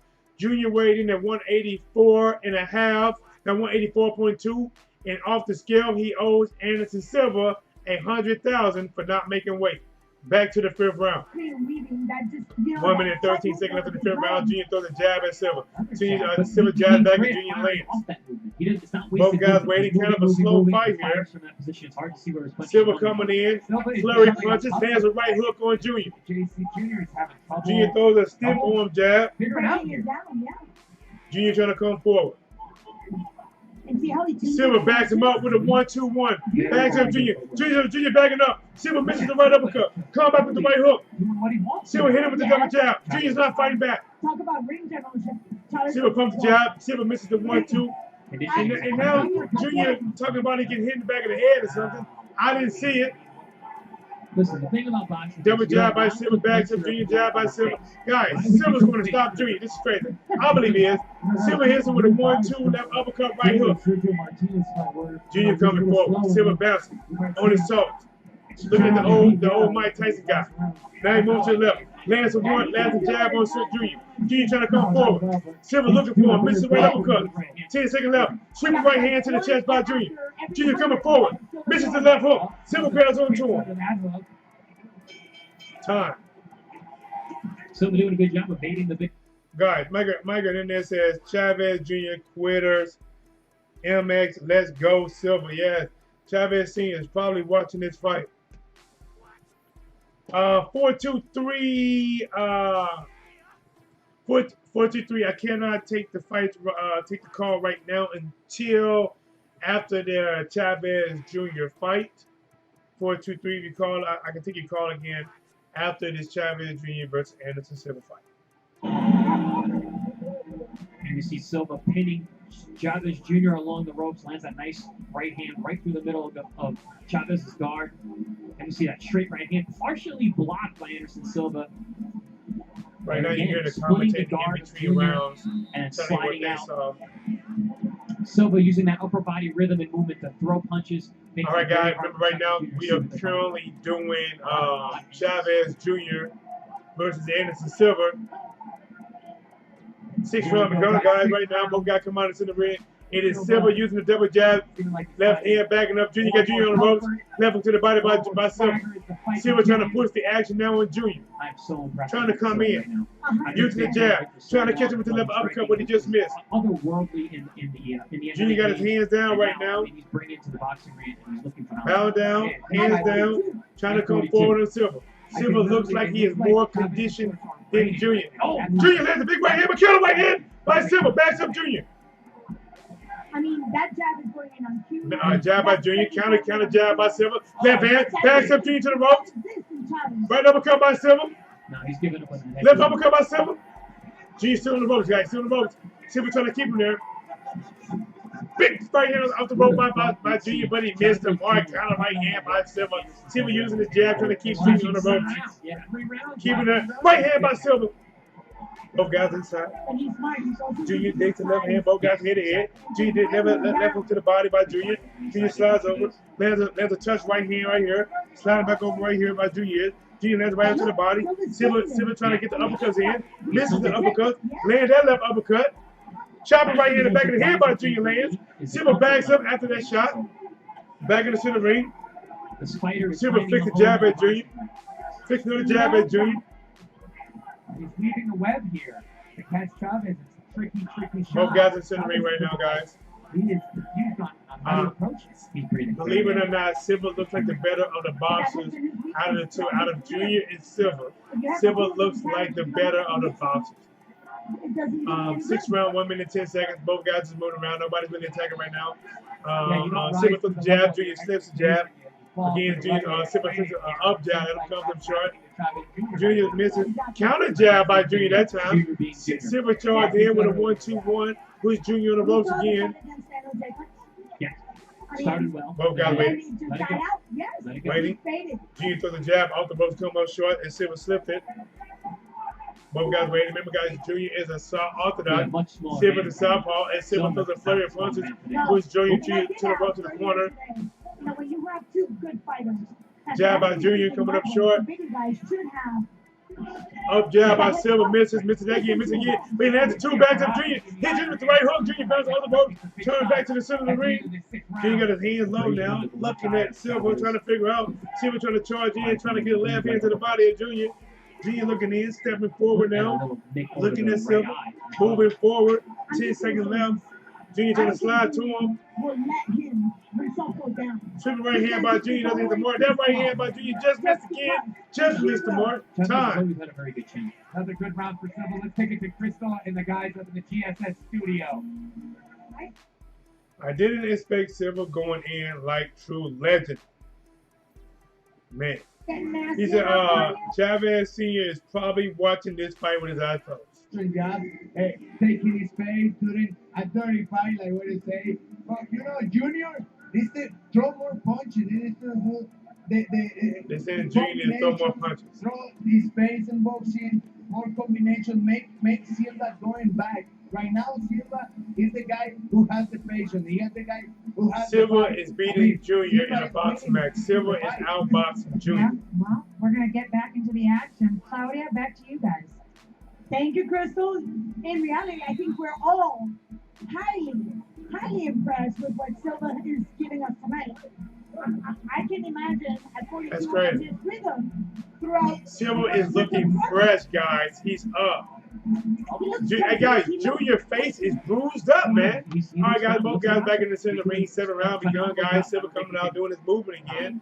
Trying to stay off the center. So Silva trying to go to the body, head up there with the jab. You know what, guys? I'm scared. I'm scared that there's a man. Junior is waiting on Silva. Silva is and then come and be such a bad. looking for a shot. Silva lead left hand to the body. You know what? On Junior, Silva trying to get the right uppercut and misses. Misses the right hook. Junior put the jab at him. Silva put the jab at Junior. Wisdom. Junior walking the Silva with the high guard, not throwing punches, guys. Silva throwing the jab at him, pivoting to the right. Okay, yes. We're looking at I stand corrected. Junior, Silva moves, shoot the right, left uppercut coming up short. Working that jab on Junior's face, trying to make that red spot even more redder. I never said no, but I Junior slides in, Silva pushing him back, physically pushes him. 2 minutes, 3 seconds left in the 7th round. Silva trying to walk to him, lands a jab on Junior again, guys. Junior got his hands down like he doesn't know what to do. Yes, outstanding. Silva is sliding in, use the jab, Mr. Uppercut. Oh, left hook by Silva. Silva throws another jab, then it pivots on Junior. Silva is boxing circles around Junior. Junior throws the jab at him, Silva jab back again, jab back again. Junior trying to just walk into him as his face is starting to bleed. But Silva's on the ropes now. Of course. Body's doing a lot right now. Silva's on the ropes, looking low.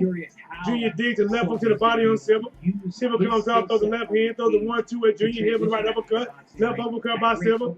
Backs up Junior, nice jab by Silva, back to Junior. Silva slides into him with the right hook, but the right hook don't land this time. But it pushes the fight back in the center ring. Junior comes in close, but he eats a left uppercut from Silva. MMA, the fighter was the king at that time. And I used to watch 1-2 by Silva. Junior trying to come in with the bunny and tag it with the hand guard, high guard. Junior sweeps the right hand to the body, lands to the right hook. Silva returning the favor, lands the only right uppercut to the body of Junior. Junior lands another big left hand to the body, but Silva comes back up, landing the jab upstairs. Landing the jab upstairs. Junior now jabs back upstairs as well. Silva's on the ropes, goes low, slide in, trying to hold Junior for a minute. Let him go and touches him with the right hand. 38 seconds left in the 7th round. Oh, sweeping right hook by Junior lands on Silva, because that's probably the best shot I've seen Junior land. But Silva moves, circles to get back to center ring. Both guys back inside again as Silva lands a couple left uppercuts on Junior, slaps the right hand on Junior, and then shoulder pushes him off. 22 seconds left in the 7th round. Junior trying to get in close, but Junior trying to dig the shots in now. Junior still in the corner. Silva's back in the corner now, guys. 10 seconds left. Left hand by Junior. Counter double jab by Silva. Oh, guys, ready? Time. This fighter has been busted. Chavez fighter's been busted. Chavez up. Guys, let's get them lights up. Let's get it, guys. Let's go. Could be having a better time watching this fight ringside, guys. We are so fortunate. Guys, Anderson Silva is outboxing Chavez Jr. Silva on my card. Viva Medico Anderson Silva. Is that Medico MX? There's a little mistake on the scorecard. I've only given Junior. Viva Medico. He's not throwing. He's not being. Let's get it. He's not pressing. Let's get it, man. He's not throwing combinations. Guys. He's getting jabbed. Chavez Jr. in the corner taking some deep breaths. Guys, he looks, what is the word for tired? Cansado? No, is Cansado? Is Cansado tired? Cansado? I think so. I don't know. All right, guys, here we go, guys. I think this is the 8th round. Junior back on his feet. Come out in the center ring. Guys, it's crazy that I think the commentator is pulling for Silva to beat Junior. This is crazy. Silva coming out, guys, bouncing on his toes, bouncing again as Junior's sitting in one spot. Silva comes in, lands the right hand downstairs, left hand upstairs. Jab again by Silva. Jabbing again by Silva, jabbing around Junior. Again, Silva coming in with the 1-2. Both guys get close. Silva pushes him back and hit with another jab right in the smack, right in the kiss. Silva pumping the jab at him. Moving. Guys, Silva's moving really good. Circles around Junior. Pump faking, jabbing again. Junior trying to slide into him. Silva keeping his hand busy. Every time Junior gets close, Junior complains to the referee. Lead left hand by Silva. Punches Junior right in the mouth. Again, 1-2 by Silva trying to crack the guard of Junior. Both guys inside. Silva working the jab. Junior trying to come in now, lands a right hook to the body by Junior. Silva trying to work that left uppercut, pushing Junior off to get some distance. Silva back moving again. Both guys back inside. Hold, slip the web in again. And Silva back on that jab. 1-2 by Silva. Double jab, right, left uppercut by Junior, by Silva. What's impressive about the Silva looking to get that left hand in. Junior trying to walk to 1 minute 40 seconds left in the 8th round.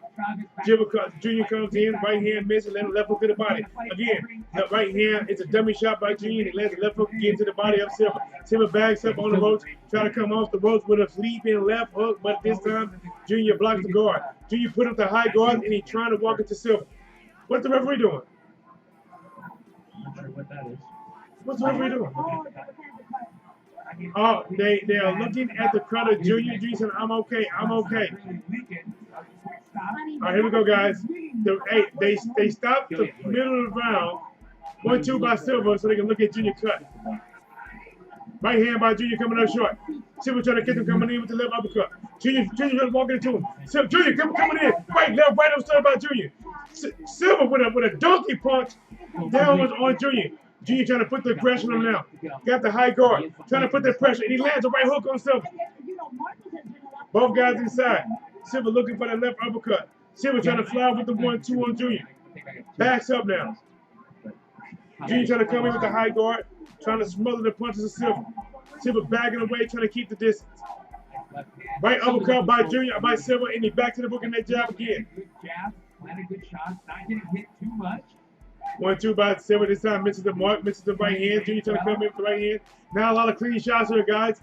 Both got Junior pushes, physically. Oh, that's a right hand by Junior. Going to the body by Junior. Kind of left uppercut by Silva. As Junior wipes the blood that's coming out the right eye. Big right hand by Junior as he digs the right and left to the body, and then he takes a half a step back. Right hand again by Junior. Landed some good shots finally in this fight. Time. And that is it, guys. We go to the scorecards for this. Is that the fight? Guys, American President Chavez said smash that like button. Yes. Chavez looks shocked. Guys, that's why Junior went hard. That was the last round. That's why he went hard. Out of Fighter Silva. I mean, not surprising in terms of, maybe Silva potentially winning the fight or being competitive, but like surprising how good he looked. That's what I mean. It's incredible. Guys, Silva just beat Junior. That much like a boxer, that comfortable. Chavez looks is a great way to put it. shocked. Like I said, it took me years to figure out the footwork, and this guy's doing it. Guys, we just get to watch Anderson Silva versus Chavez Jr. pay-per-view. Amazing transition and transformation. We are still waiting for the winner, guy. Right now, to be honest, it looked like Chavez Jr. Got outboxed by the former MMA champion Anderson the Spider Silva. I would predict that Anderson would get this win, and Junior once again let down the Chavez name. Before he just beat Julio Cesar Chavez Jr., who was a former middleweight champion. This is nuts. It's crazy. It's nuts. We were here to call it, and I expect nothing less from it. But this is pretty good game. And Silva, nothing but smiles. Very, very accurate. Guys, we're still waiting for the final verdict right now. Anderson Silva has his hat on. Remember this fight was taking place in Mexico. I want to hear what the scorecards are. Tina Lynch, what up? Oh, wow. Yeah, listen, first 2 round winners coming in, guys. Anderson Silva won the first 2 rounds. 3rd round, I believe he gave to Chavez Jr. But honestly, after that, man, Anderson Silva was outboxing Chavez. Chavez Jr., from this part of his head to this part of his head, was red, man. He was getting hit. He was getting lumps from him like Woodley did. Started to bleed from the right eye. In the last round, they actually stopped it in the last round just to check the eye. And at that point, it was a gut check for Junior to try to take the way out. But he said, no, I'm good. Let's keep fighting. And he did not quit this fight. He did keep fighting. But most people, including me, believe that Anderson Silva won. We're still waiting for the verdict. Let's listen to the commentary. Courtney, what are they saying on the streets of Twitter? I'm not sure. We have a lot of tweets that we have right now, but there's been a lot going on to hashtag tribute to the Kings, of course, TTTK, and Gracias Campeón. A lot of messages of thanks for El Gran Champion. Okay, we're still waiting for the official winner. I want to hear what Anderson Silva going to say. But from what I've seen tonight, this Anderson Silva, what I wanted to see. How would he look in boxing? Will he look old? Will he have power? Will he have moves? I think even though this was not a tough test versus Chavez Jr., I things he did pass the test. I think his legs was a lot better than what I expected. Let's talk to our ring after for our Here we go. Listen up. Here we go. The winner. The winner.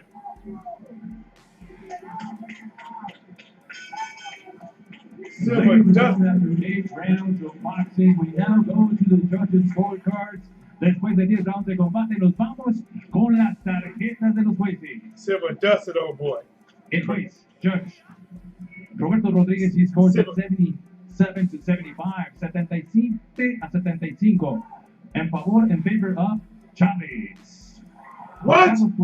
Somebody gave it to Chavez. 75, 77 a 75. En favor de Silva. It's a split decision.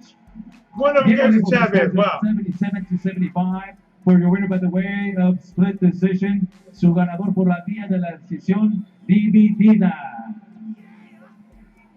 Señoras y señores, Alenda do Brasil, Mundial. Silva, they gave it to Silva. Guy, listen, man.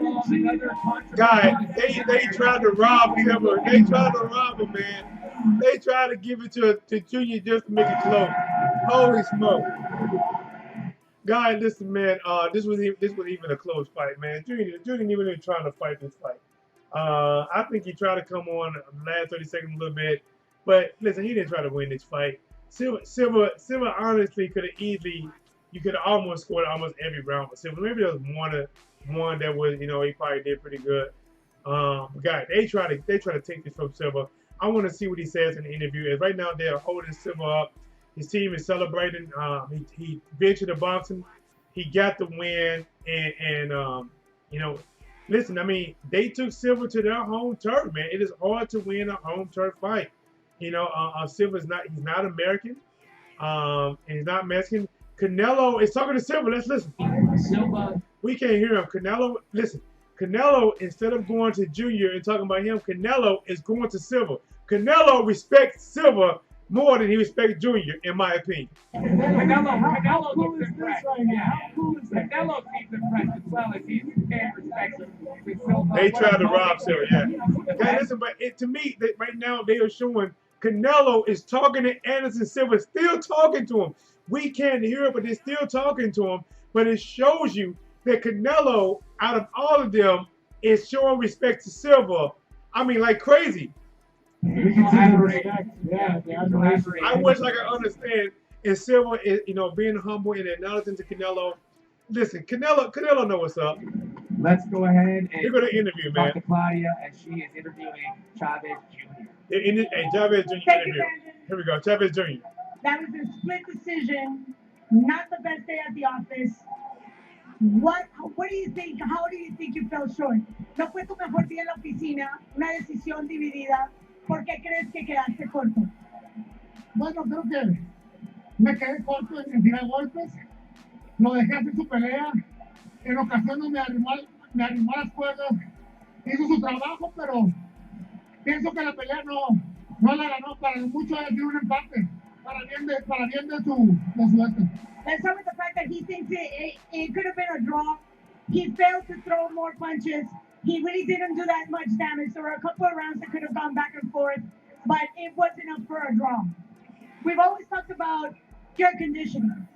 How did you feel for this fight? Siempre hablamos de tu condición física. ¿Cómo te sentiste para esta pelea? Estuve bien en mi condición. Iba a ser una pelea, como te dije, la cortada y todo, me sacó un poquito de balance. Me arrimó a las cuerdas, hizo buena pelea, se movió bastante. Pero en ningún momento sentí que él dominara la pelea como para ganarla. I felt good.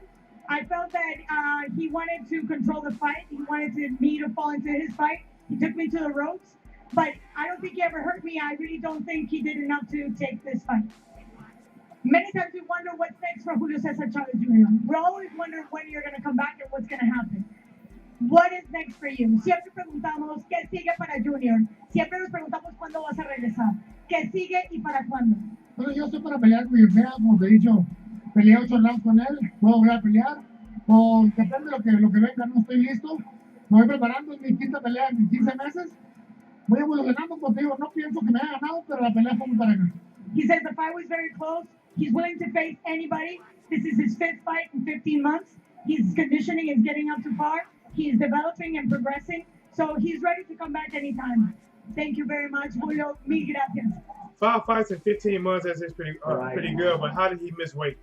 Words from Guy, they're going to get ready to interview Anderson Silva, who outboxed, outbeat, outbanged Chavez Jr. I'm telling you right now, man, Chavez seems like, listen, bro, I am tired of being on the same court with this guy. I can't do it. Chavez is probably going back to his mom like, listen, did you cheat him? Listen, I'm a man of my word. Hey, hi, Brazil. Anderson Silva is FaceTime in Brazil. Okay. Anderson Silva interview, guys. It's been a fantastic evening. Great night of boxing. How do you feel? I feel so happy. I'm very, wow. I need to say thank you because I guess Anderson Silva is 2 win, 1 loss in boxing. You know that? When I started this camp training, I thought to my coach, I need to do this because I love fighting and boxing is my dream for many, many years. And I need to prove my respect for boxing. I can't come in here and not do my best, you know. And this guy's here, Coach Nico, Coach Boya, Coach Sergio, and my son, and little Nico, Eliezer, my whole team in Brazil, my whole team here.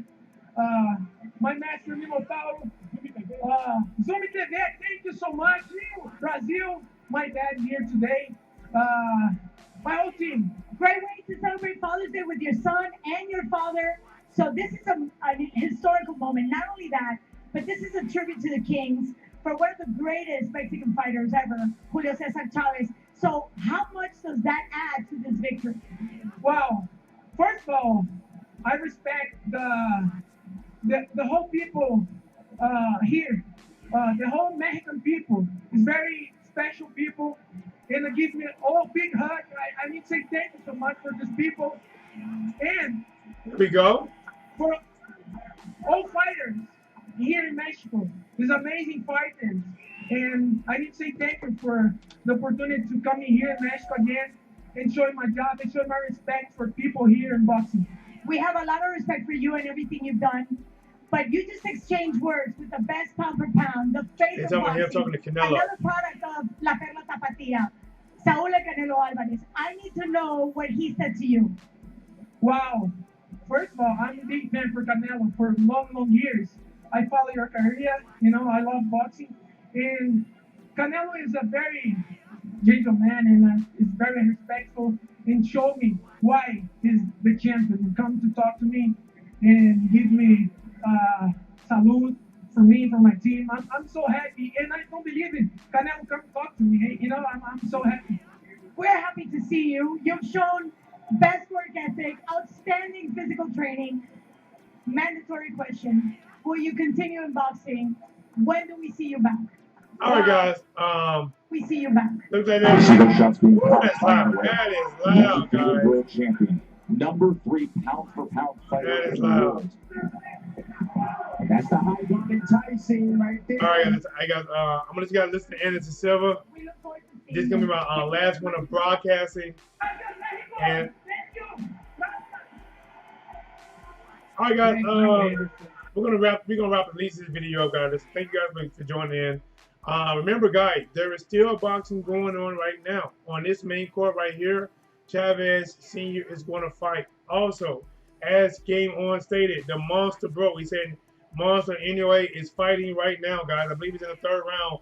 He is fighting right now. But TDub, guys, listen, my voice is kind of a little bit wore out, and I'm glad you guys hung in there with me, and I appreciate it. I go live tomorrow. Happy Father's Day to everybody out there that's a father. Keep doing what you do. Until tomorrow, here it is. Whatsblazing.